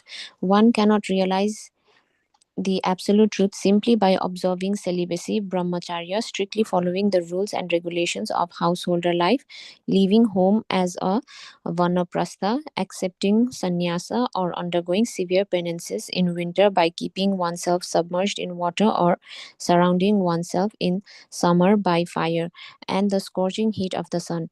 There are many other processes to understand the absolute truth, but the absolute truth is only revealed to one who has attained the mercy of great devotee. Hare Krishna. Thank you, Mataji. Thank you. Okay, so here there are many aspects have been described, but they're all different subject matters. They help, but that is not the ultimate. Ultimate thing is, once he comes to the mature stage, and there is a requirement of touch of a devotee, and he needs to even Sarubhaum Bhattacharya, though he is very worldly scholar, perfect, and but he was a Mayavadi. And as soon as Chaitanya Mahaprabhu came to his association, and then Chaitanya Mahaprabhu speak a few words from Vedas and the scriptures from the Bhagavad Gita, Bhagavatam, and those Puranas, immediately he was changed to pure devotee.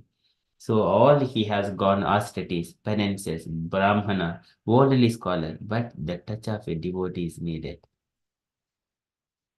The devotees are like a chintamani. It will turn any iron sticks or anything into gold.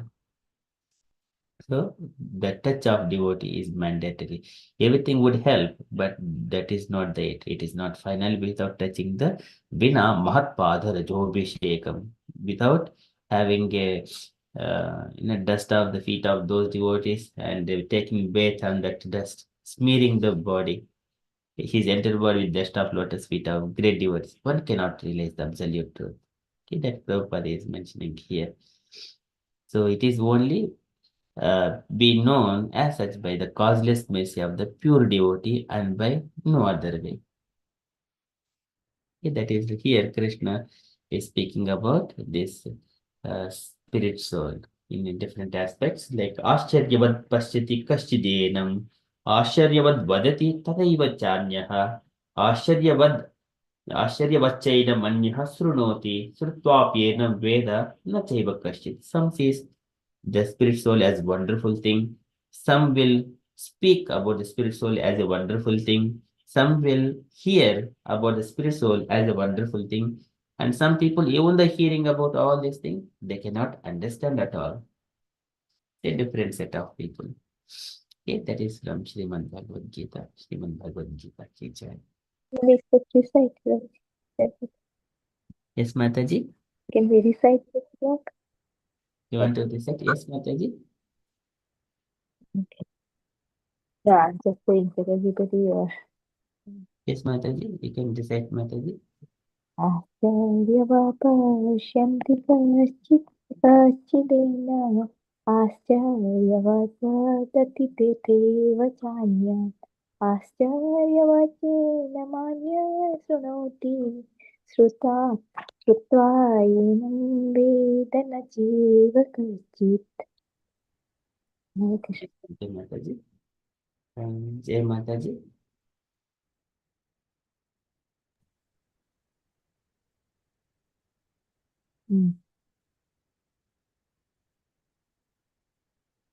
Reciting. Okay, yes, yeah, I was just thinking how to put this. I'll just read normally. Ascharyavat pashyati kaschidinam Ascharyavad vadati tathaiva chanyaha Ascharyavat chainam anya shrunoti Shrutvapya enam vedana chaiva kaschid. Hare Krishna, thank you. Very beautiful. Thank you, Mataji. Covering Jai Mataji.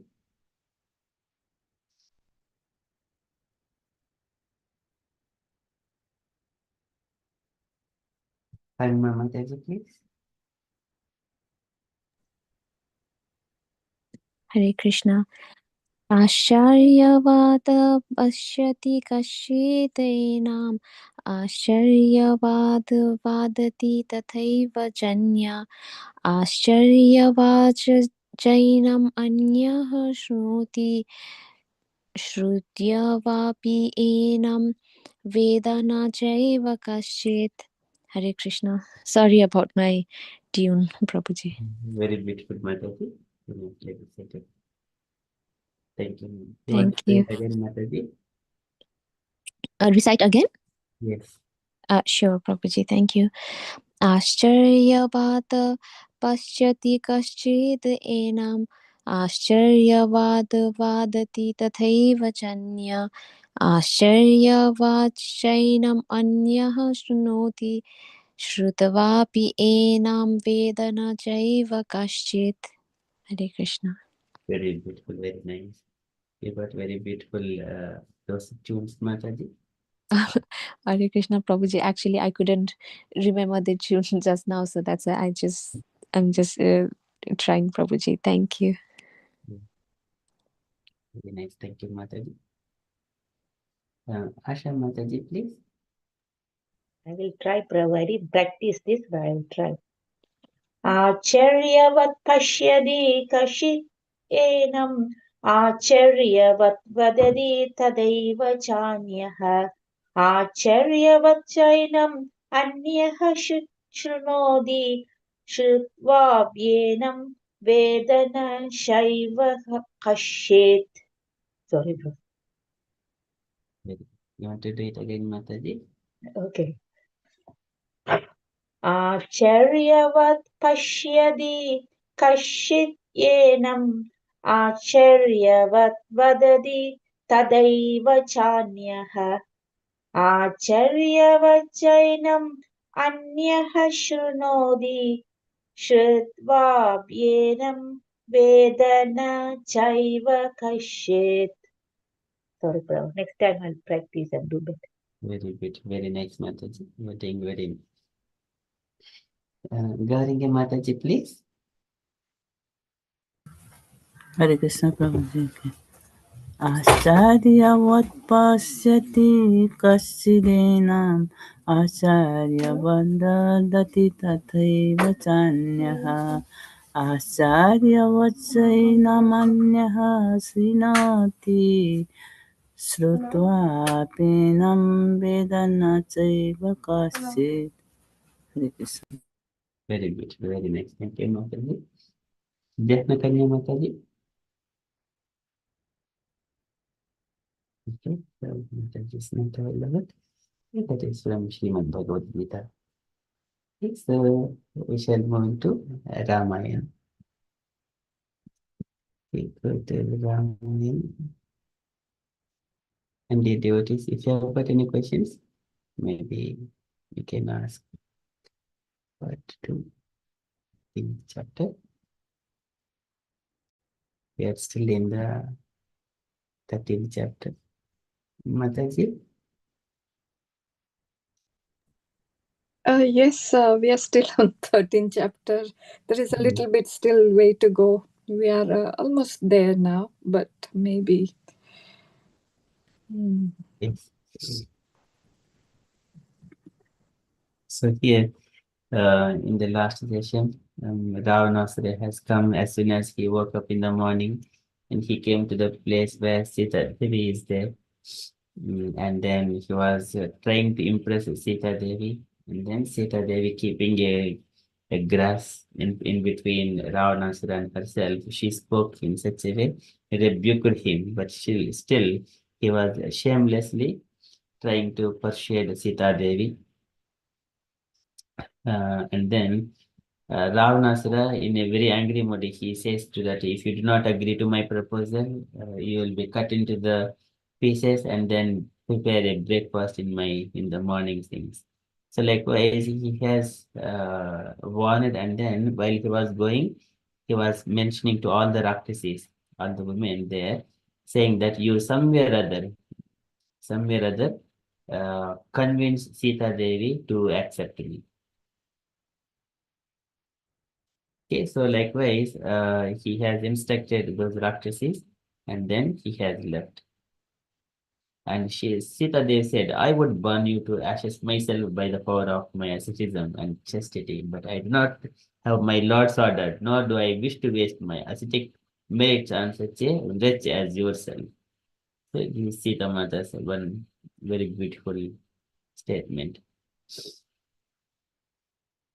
So, and then here he said to all the Rakshasis that use whatever means you can to change the princess' mind by soft words, coercion, and threats. Force her to submit.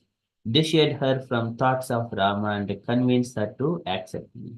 This will be your own interest, O Rakshasis. Likewise, Ravanasura told all his women servants there. So there are, whenever convincing opposite person, there is Sama, Dana, Bheda, Dandopayas. There are four processes. One is the Sama, means in a nice, friendly way, just go and speak. And if he is not accepting, Dana, give some kind of gifts. And if that is also not working out, Bheda. Bheda means making a conflict within themselves, among themselves to someone else. So just bringing some kind of confusion between their thoughts and putting him into the confusion so that he'll come to our own interest. So that is dana, sama, dana, bheda. And that is also not work. Then is a dandopaya. Dandopaya means just straight away attacking the person. These are the four levels. Generally nowadays, many of those countries follow. It happens in the political state, political affairs as well. Soft words, coercion, and threats like and force her to submit. Dissuade her from thoughts of Rama and convince her to accept. So now these Rakshasis are going to show their talents in how to convince Sita Devi to accept Ravanansara. Okay, so this is the paragraphs we start from today. We shall read maybe 2 paragraphs each devotee. And Mataji, would you like to read this first paragraph, Mataji? Or maybe up to 3 paragraphs, please. Hare Krishna. With a roar of frustration, Ravana left the garden, his heavy footfalls receding into the distance as Hanuman continued to watch the fierce Rakshasas began to harass Sita, asking in rasping and grating voices why she was reluctant to accept Ravana as her lord. The Rakshasa king was the son of great Rishi. He had vanquished the 33 principal gods in battle. Even Indra could not stand before him. Now that very Ravana was bowing at her feet, begging for her favor. He was prepared to renounce his principal consort, the chaste and beautiful Mandodari, for Sita's sake. Numerous Rakshasi cajoled Sita in various ways. They told her to stop pining foolishly for Rama, a mere human. Of what consequence was Rama when compared to Ravana? She obviously had no idea what was best for her. Sita turned away from the Rakshashis. Their advice was useless. She could no more abandon Rama than heat could abandon fire. She spoke with tear filled eyes. Devour me if you will. I shall never become Ravana's wife, as Sachi waits upon Indra, as Arundhati upon Vashishta, and Rohini upon the moon god. So do I always wait upon my Lord. Hare Krishna. Thank you, Mataji. Thank you. It we shall continue reading. Next, Asha Mataji, would you like to read the next 3 paragraphs, Mataji, please? Next three, Prabhu. Yes, Mataji. Okay. The Rakshasas were filled with rage when Sita rejected their counsel. They resorted to harsh and threatening language, licking their protruding lips with their dart-like tongues. They raised their axes and other weapons at Sita. Sita stood up and walked toward the tree where Hanuman was hiding, with a group of Rakshasas surrounding and intimidating her. Seeing her approach, the monkey quickly climbed up uh, into the branches of the tree. As he looked down from the tree, he saw Sita severely afflicted by her Rakshasi guards. They spoke fiercely. Submit to Ravana, O princess. Oh, this very day I shall tear your heart and eat it. Brandishing a huge dart, one Rakshasi said, for a long time I have wanted to feast on your liver and spleen, as well as your swollen breast, and indeed all your limbs. Hanuman burnt with anger. He felt the impulse to leap down and amid Rakshasas and immediately thrash them. But he restrained himself intelligently, waiting for an opportunity to first speak with Sita. If he revealed himself now, there would be chaos, and chance to reassure Sita would be lost. Hare Krishna, Prabhu. Shri Prabhupada ki jai. Thank you, Mataji. Very beautiful there. Yes, that we go a very beautiful set is going on. Okay, can you request next Meena Mataji, please, to read the next step, next 3 paragraphs, Mataji, please. Continuously tormented, Sita fell to the ground weeping. She cried out to the Rakshasas, a human woman is not fit to be the wife of the Rakshasas king. Therefore finish me now, Rakshasas and my Rakshasas and my misery. Sita embraced the tree, calling out Rama's name. Her face was blank and she soaked with sobs. As she tossed her head about, her long braid of her hair writhed like a black snake. She wondered what kind of sin she must have committed in her past life that she must now endure this suffering. If it were not for her longing to again see Rama, she would have ended her own life. How could she endure another visit from Ravana? Sita turned to the Rakshasas who were still threatening her as she lay clutching the tree. O wicked ones, I would not touch Ramana even with my left foot. That evil one should understand that evil that evil one should understand it now. I would not go to him even under threat of being transfixed, baked to pieces, roasted in fire, or hurled down from mountain peaks. Hare Krishna, thank you. Hare Krishna. Thank you, Mataji. Okay, next, take the request. Jahmakanya Mataji, are you available? Garingi Mataji. Next two paragraphs, Mataji. Hare Krishna, Prabhuji. Two paragraphs. Okay. The princess thought continuously of Rama. Why had he not come to rescue her? Surely he had not abandoned her. Perhaps he did not know where she was, but Jatayu must have told him, or maybe the bird died before getting the chance. If Rama know her to be in Lanka, and then without doubt, uh, Dubet, he would have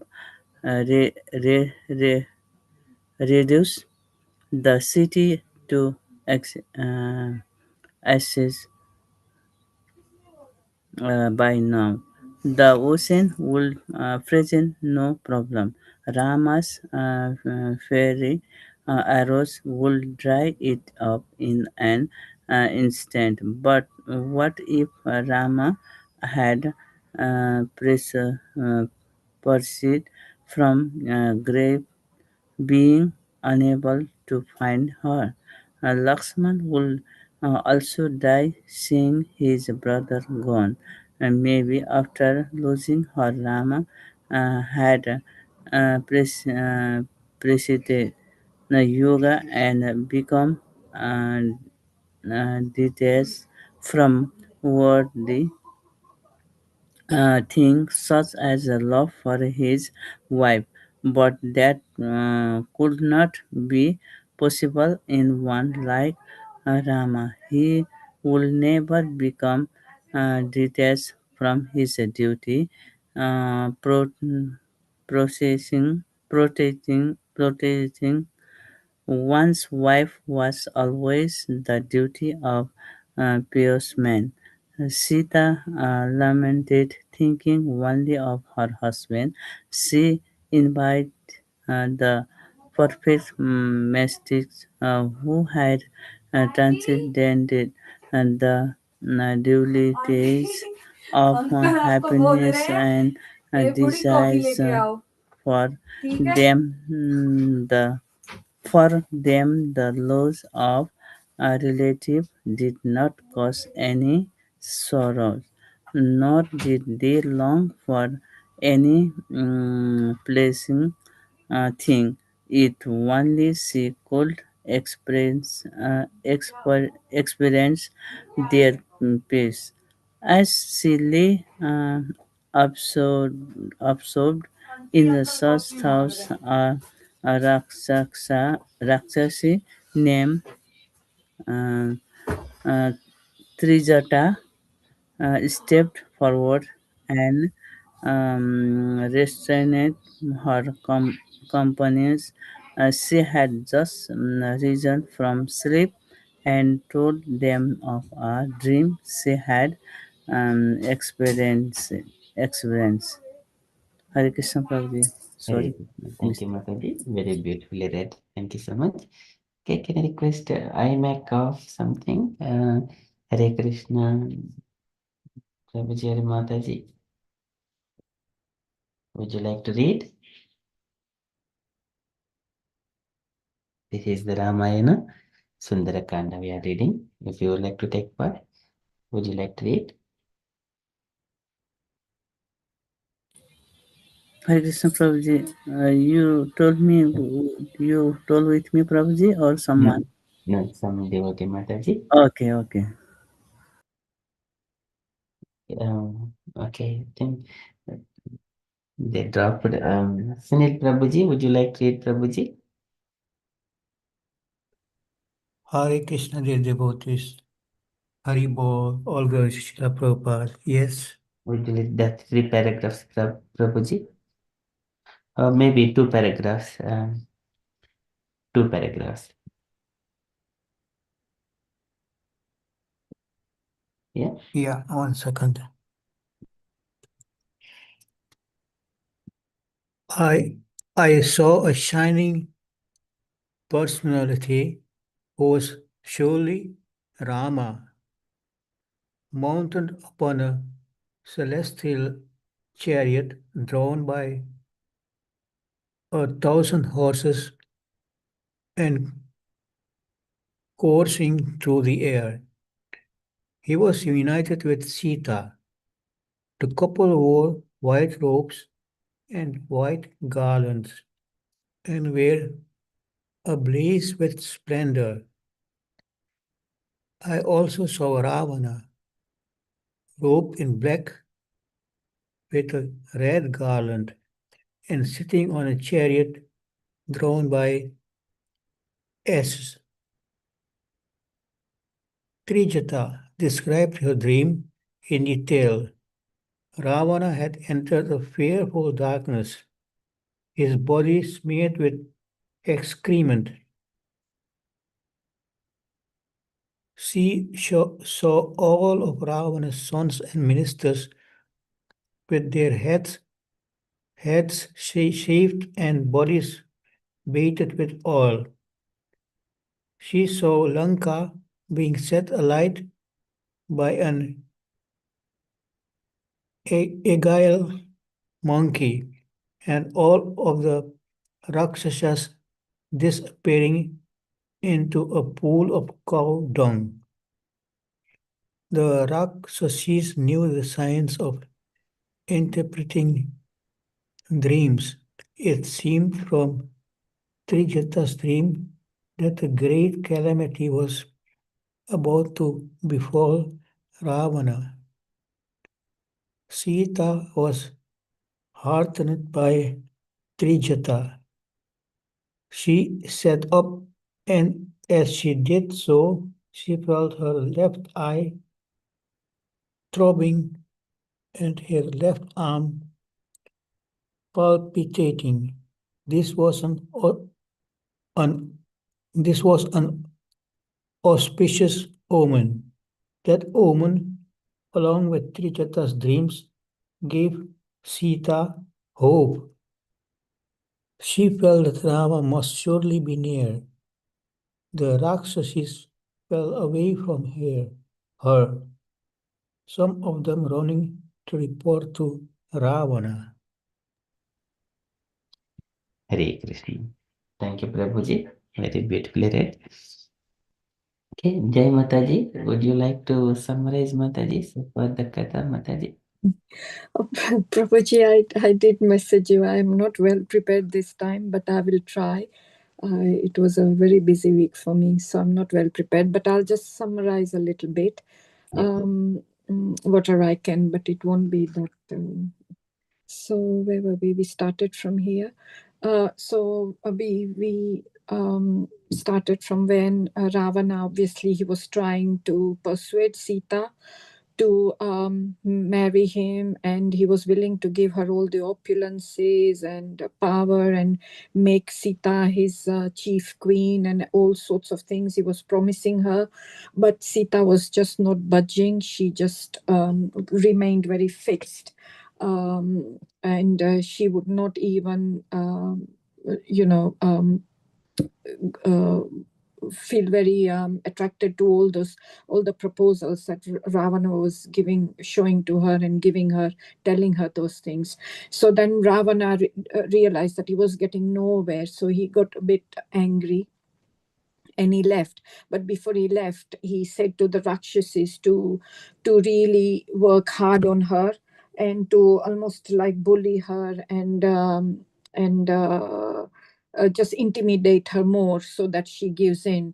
And he even said he was even willing to give up his chief queen, Mandodari. And we know Mandodari from our previous discussions, how Mandodari was such a, a queen of Rakshasa, but she was like a chaste woman. She was very elevated. Her thinking was very high, but and she was very beautiful as well. But he was willing to give her up for Sita's sake. So here we can see that Ravan is still very lustful, still going after, still thinking of Sita, who's somebody else's wife.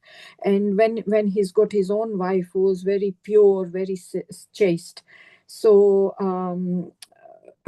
we see that in Bhagavad Gita as well. We have come across that verse where in chapter 2, Dhyayato Vishayan Pumsa Sangaste Supajayate Sangas Sanjayate Kama Krodha Bijayate. So this is exactly how it is, that the lust that Ravana has, it gave rise to anger. So he was angry and he left. And angry also, through the anger, then his mind, his senses, everything gets bewildered. Then he can't take actions properly. Because his thinking is not there. And so here's something like that. So so the Rakshasas, after getting the instructions, they start intimidating her more and saying that, Ravana is a wealthy, very wealthy. He has... you should just give in and marry him. And before also there was a mention that Ravana is a son of a great rishi, so Vishrava, and Vishrava is the son of Pulastya, and Pulastya is the son of Brahma. So in fact, Ravana has got a good lineage as well, but he has become, in his thoughts, he has become like a Rakshasa, like a demon. And also there is a mention that he has vanquished 33 principal gods. So previously we mentioned that Ravana had done a lot of penances and austerities, and he had satisfied Lord Brahma. And so he had got lots of boons, and through those boons he became very strong. And he then fought with many gods, and one of them was Indra. He also fought against his own half brother Kuvera, who's lord of the treasures. So so here it's mentioned that he has got that power and capability of destroying destroying all those gods, celestial gods. So basically they're saying that, Sita should just give in and just go to Ravan, because he's got lots of power. But Sita is just determined. She only belongs to Ram and no one else. And they're saying that, she should just, Ram is only a mere human. She should just stop going after Ram and marry someone who's got a lot of wealth and power and everything. But Sita is now saying that, just, I'm not going to give in. I'm never ever going to, no matter what you do to my body, my soul belongs to Ram. I only belong to Ram. And she mentions that, Sachi waits upon Indra. So Sachi, wife of Indra, has always been very loyal and chaste to Indra. We've seen also before where I've forgotten the name, who tries to molest Sachi, but Sachi was Indra's wife. So in Indra's absence, someone tries to molest Sachi, but Sachi has always been chaste. Then they mention Arundhati and Vasishtha. So Vasishtha is a great sage from Rama's time, and Rohini for the moon god. So all these are very chaste women, and it's been mentioned that, it's been said that, I think Prabhuji also sometimes you said that, we need to meditate upon these chaste women, these elevated women, because then we can also start getting the qualities when we meditate upon this chaste woman. And we've talked about the Panchakanyas before as well. Tara, Mandodari, Ahalya, Sita, Kunti, all those are very chaste, elevated souls. So we should try and get those qualities by meditating of those women. Then Sita, then they said that you need to submit yourself because otherwise we'll kill you. So they are being a bit nasty to Sita. And then Hanumanji at that time was listening to all this, and he almost felt he was dying to come down and fight with them, because he could not bear that all these Rakshasis were intimidating Sita. But he decided to wait, because he was thinking, if I come down now, I might spoil the plan. And so he's being he's controlling himself. And we sometimes need to do the same, that we need to act properly at the right time, and not just sometimes we get overcome with some desires or something, or anger, and we blurt something out and we do something, but sometimes it's not at the right time. So we need to wait for the right time, and he decided he was going to wait a little bit longer before he came down. So he's listening to all this while the Rakshasis are intimidating Sita. But he will come down later at the right time. So sometimes we need to learn as well that we need to act at the right time. Prabhuji, you want to move down a little bit, please?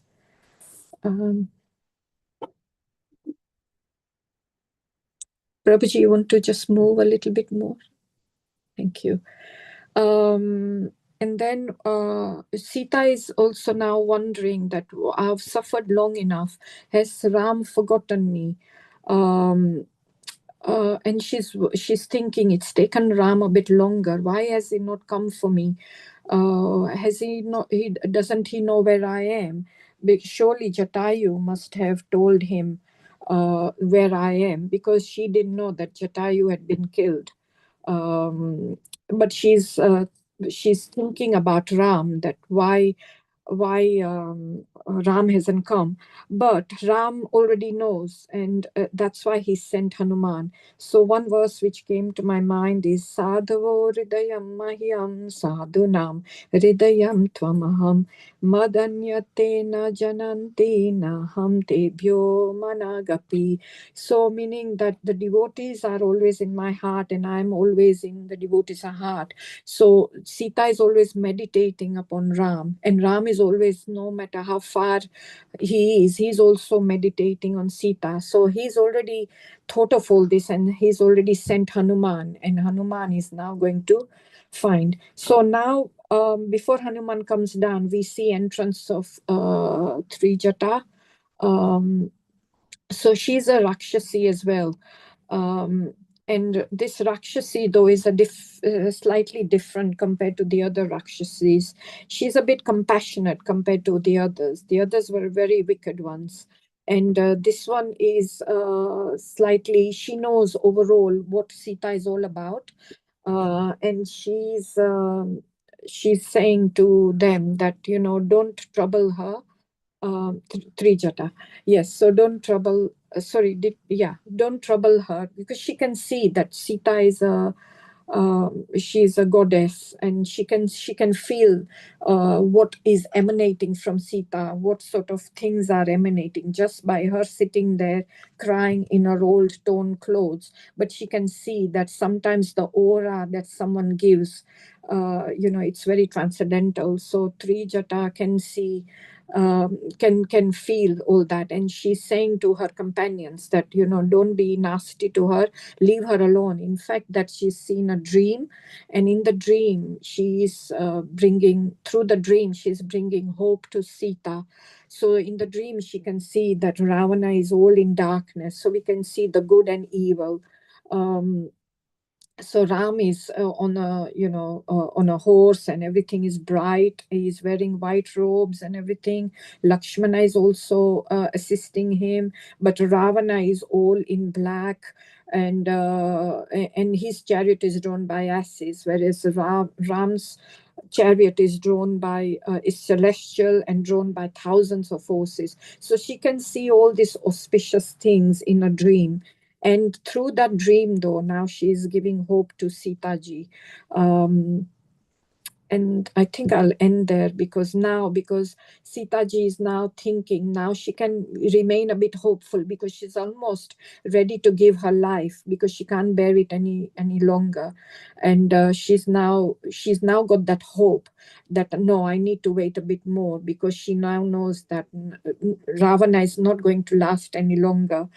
Calamity is going to fall on him. So I just need to be more patient and wait because Ram should be nearby. Yes, Prabhuji, sorry, I've not prepared that much, but yeah, I will end there, Prabhuji. Thank you, Hare Krishna. Hare Krishna. Thank you, Mataji. Very beautifully explained. Okay, all this is from Ramayana, and here one of the beautiful things, as Mataji mentioned, the right time, what kind of action to be taken. Okay, that is first thing. And then second thing is pacifying the one who is like a Sita Devi is now sobbing and crying in various ways. And Hanuman, his intention is first to pacify Sita Devi. So that needs to be done. In our life, when we have got something, when we are trying to sort it out, first, whatever is the precious thing, that needs to be kept very safely and preciously. And we carry out rest of the activities. So here, Hanuman wanted to, first of all, pacify and console Sita Devi and keep herself in the safe. Then he will deal with the Rakshasas in the later time. Okay, so that is one of the reflections. This is Sundarakand, how beauty of the Sita's heart, always thinking of Ramchandra, and all positively she is thinking about Ramchandra, even in the hard conditions.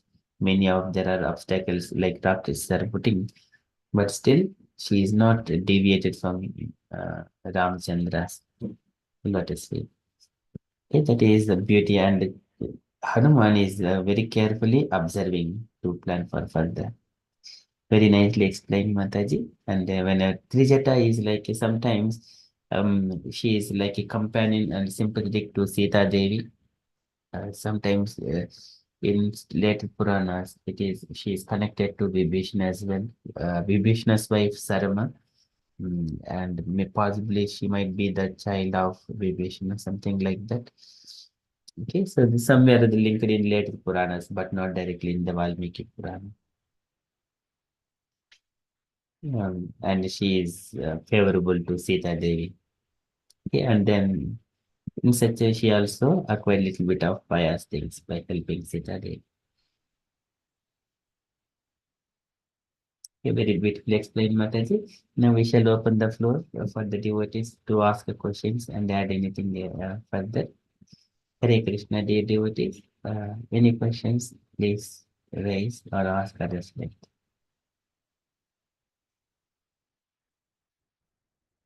Garinge Mataji, you want to start, Mataji?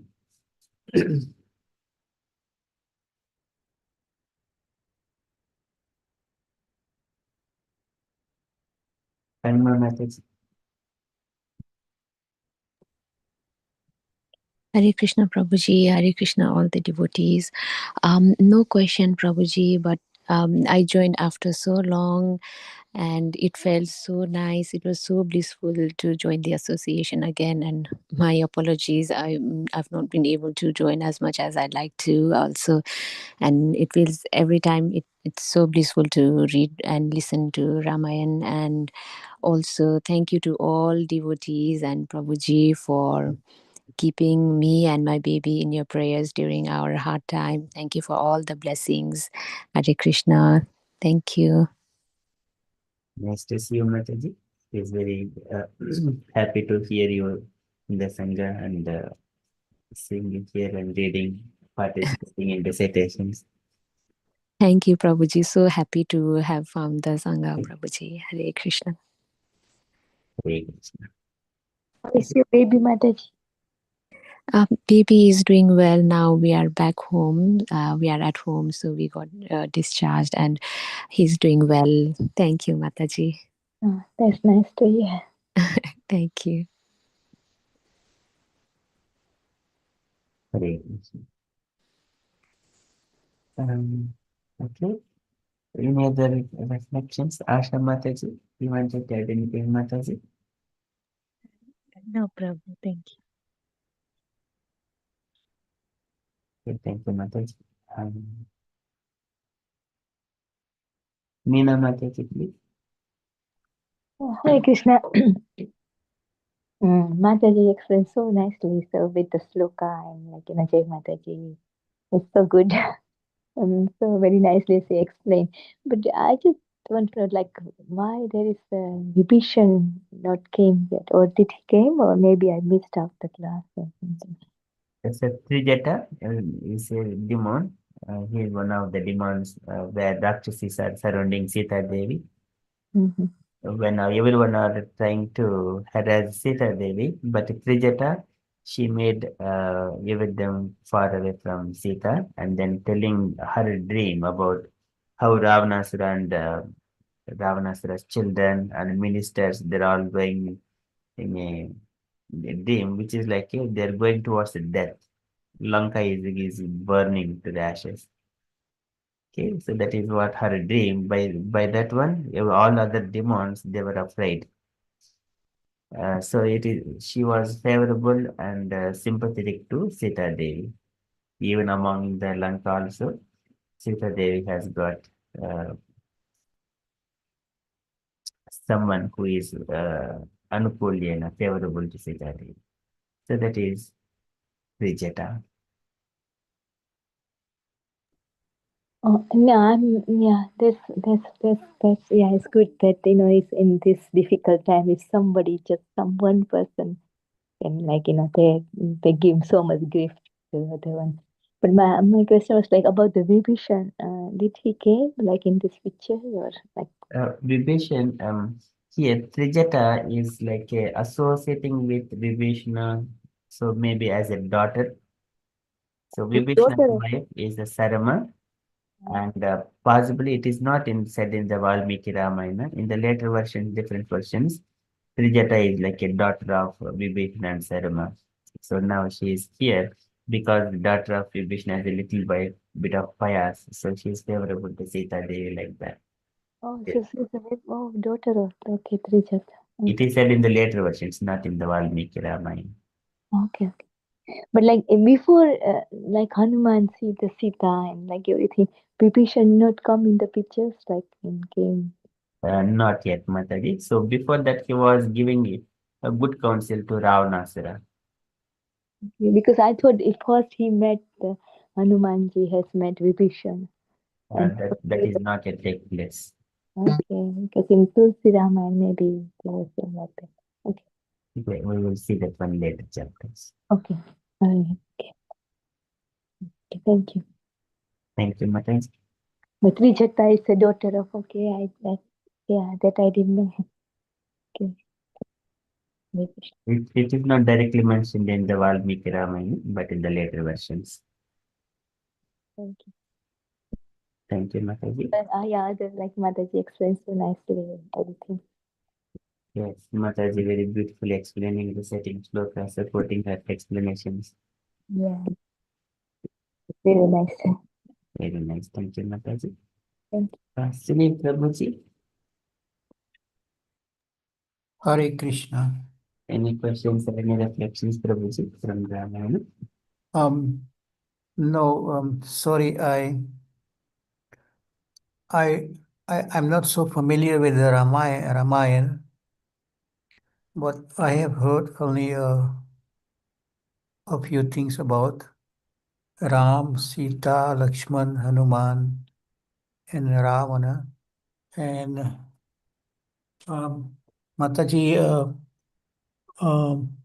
has said very, I mean, she put uh, the um, very nicely. She said what happened And I like that part of Hanuman. That's all. We haven't read the Ramayana so that's why I don't know that much. Yes, Prabhuji. That's fine, Prabhuji. So we are reading on Sunday mornings Ramayana. So Krishna, whenever he comes, Rama the Mutishu Kalane Meenatistun Nanavataram Akurud Bhuneshu Kintu. Krishna Swayam Samabhot Paramaha Pumanyu Govindamadi Purusham Tamaham Bhajan. When Krishna came as Ramchandra, and he is exhibiting for all his characteristics for 11,000 years, and all his associates are Bharata, Lakshmana, Shatrugna, and Sita Devi, and Dasharatha, and all. So during that pastimes, how everyone are reciprocating, how every character is. So now Sita Devi, she is so chaste and dedicated to Ramachandra and his service. Even in difficult situations, even in the opposite side, in the Ravana's kingdom, she's only thinking of Ramchandra. That it shows presenting her the heart of Sita very in a beautiful way. It is called Sundarakanda, beauty. And Hanuman, he is looking how to protect Sita Devi first and later how to deal with the matter. So that is the heart of a Hanuman. And everything, every action, every thought, and every action, how he does, how every contemplation, that is also beautiful, describing the heart of a Hanuman. And in other side, from materialistic way, from Ravanasaras, he has got good opulences. He was so handsome and so many. He is dark complexioned and he is surrounded by many beautiful women. Likewise, that is another beauty on the material beauty. This all Sundarakanda, it explains the beauty of it and all the Lanka. So now, among that environment, Sita Devi is now lost. Um, so she was kidnapped by Ravana and kept in that Ashoka grove, and she's feeling lots of separation. And one side, Ravana's touched her. So even in those modes, she is never deviated from Ramchandra's lotus feet. Okay, this is beauty of it. So this Ramayana goes, the different characters, how they act in different times. It is so uh, helpful in our lives, how we can deal with in our situations, but it needs to be digested nicely. Yeah, and one more thing, I never knew that this book was on Veda base. Yes, Uh, it is. is that new? It is existing, Prabhuji, for a couple of years. It is by Bhaktivika Swami. He has translated Valmiki Ramayana and then put into Veda base here. Okay, I know only the Hindi translation, and that is read here and everywhere. Uh, I think, not I think, it is like this. Uh, by the Pandits of the Sanatana Dharma, the Yes. Karma Kanda. Yeah, you would find here Mahabharata book is there, Ramayana book is there, and then you have Bhagavad Gita, Bhagavatam, Ch13, Charitamrita, Krishna book, Nectar of Devotion, Nectar of Instruction, and some Upanishads are here.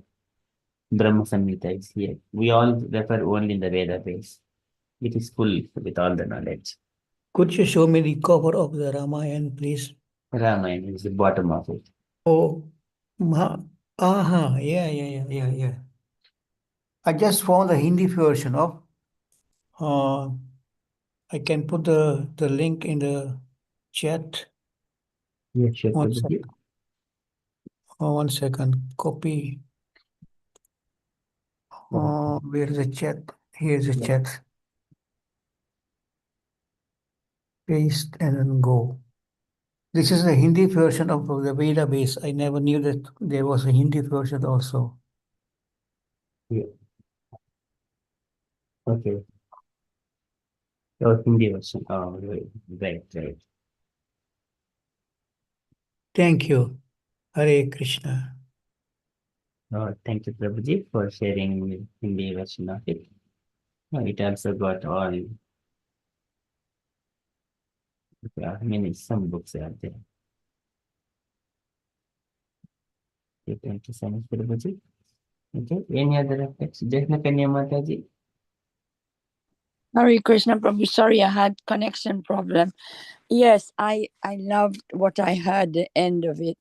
How Mataji articulated this story. What when I hear Hanumanji is mentioned, my ears prick up very quickly because I used to sing his mantra, Hanuman Chalisa, when I was a kid. I loved it. Anytime I travel, I sung it. It's so beautiful. We just lost all that, which is sad. It's nice that it's being introduced here. Now, I think when I think of Hanumanji, I think of the strength of the strong, and he uses strength and channel it into an amazing support to Lord Ram. With all his heart, he even ripped his heart open, and you could see Ram, Sita in it. So yeah, that is so not like we think of our strength and our ability as power. You know, we are in charge. We're above other people. Hanumanji is giving an example that you use your strength, you channel it with using your senses in the right way, and he is always in Lord Ram's heart, following him around and supporting him. So it gives us the lesson that we should use our senses in the right way so we can actually get the best benefit being closer to Krishna, because you are becoming humble and develop pure devotional what shall I say, practice towards Krishna, and you have nothing else to worry about. There's nothing else that could affect you if you get into that realm, because you're in a better place. You're actually reaping the actually essence of being a human and living your life by being you're not licking the honey jar outside. You're actually delving into the honey itself in the jar. Just by opening the lid is what is a good lesson, telling us what we should be doing. As simple as that. It's not a big deal. Krishna consciousness, you just have to be aware of your behavior, your actions, and how it affects you and other people, and also how is it with Krishna, how does it stand with Krishna. It's not much tools or money or um, assets that will do that for you.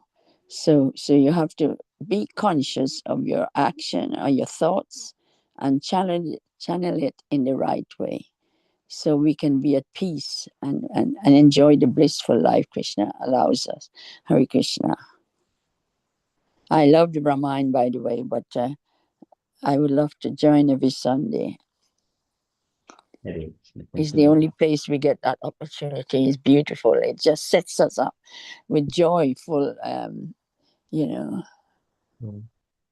thinking to take forward for the day and take forward further, for the week. And it's so beautiful. Thank you for providing this. Thank you, Haribol. Thank you, Mataji. Very nicely done. Thank you. Thank you, Mataji. And Jai Mata, so Ramayana is so beautiful, and Jai Mata gets it more sweeter. Prabhuji, honestly, it's all because the way you teach us. Otherwise, we are nothing, and that's the fact. And I'm sure everyone will agree with me here that it's because you encourage us and you give us so much confidence. But we can't speak like you at all. You know your verses left, right, and center. You come out with them. We can barely, well, I can barely say one verse here and there, but thank you anyway for all the encouragement you give us. But I was just reflecting on Vibhishan and Trijata. So like in the whole sort of like an army of all the baddies, we see some good people scattered here and there, and it's so nice to see that. in here. And sometimes we, in our personal life, we tar someone. English, there is a saying, you tar someone with the same brush, but we shouldn't. Not everyone is the same. They have got good qualities as well. Thank you. Hare Krishna. Hare Krishna. Thank you, Mataji. Very nice reflections. Anything else, dear devotee? Gauranga Mataji.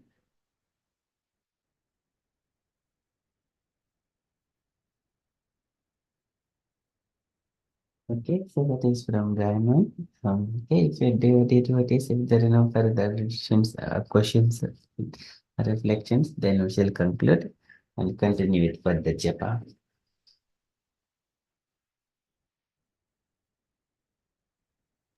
Shall we say Hari Bol to Prabhuji? No, Jai Mataji. No, Prabhuji, no. They Hari not Bol to having Prabhuji. Hari Bol. all Hari Bol. devotees. Hari Hari Bol. Bol. Hari Hari Bol. Bol. Hari Bol. Hari Bol to Thank all the devotees and Srila Prabhupada ki jai. Shri Jai. Prabhupada ki jai. Jai. So much Hare Krishna. वंचकल्पतरुभ्यश्च कृपा सिन्धुभ्य एव च पतितानां पावनेभ्यो वैष्णवेभ्यो नमो नमः। अनंत कोटि वैष्णववृंद की जय। श्रील प्रभुपाद की जय। Jai. Hare Krishna conscious day everyone. Hare Krishna. Hare Krishna. जय श्री कृष्ण चैतन्य प्रभु नित्यानंद श्री अद्वैत गदाधर श्रीवासादि गौर भक्तवृंद। जय श्री कृष्ण चैतन्य प्रभु नित्यानंद श्री अद्वैत गदाधर श्रीवासादि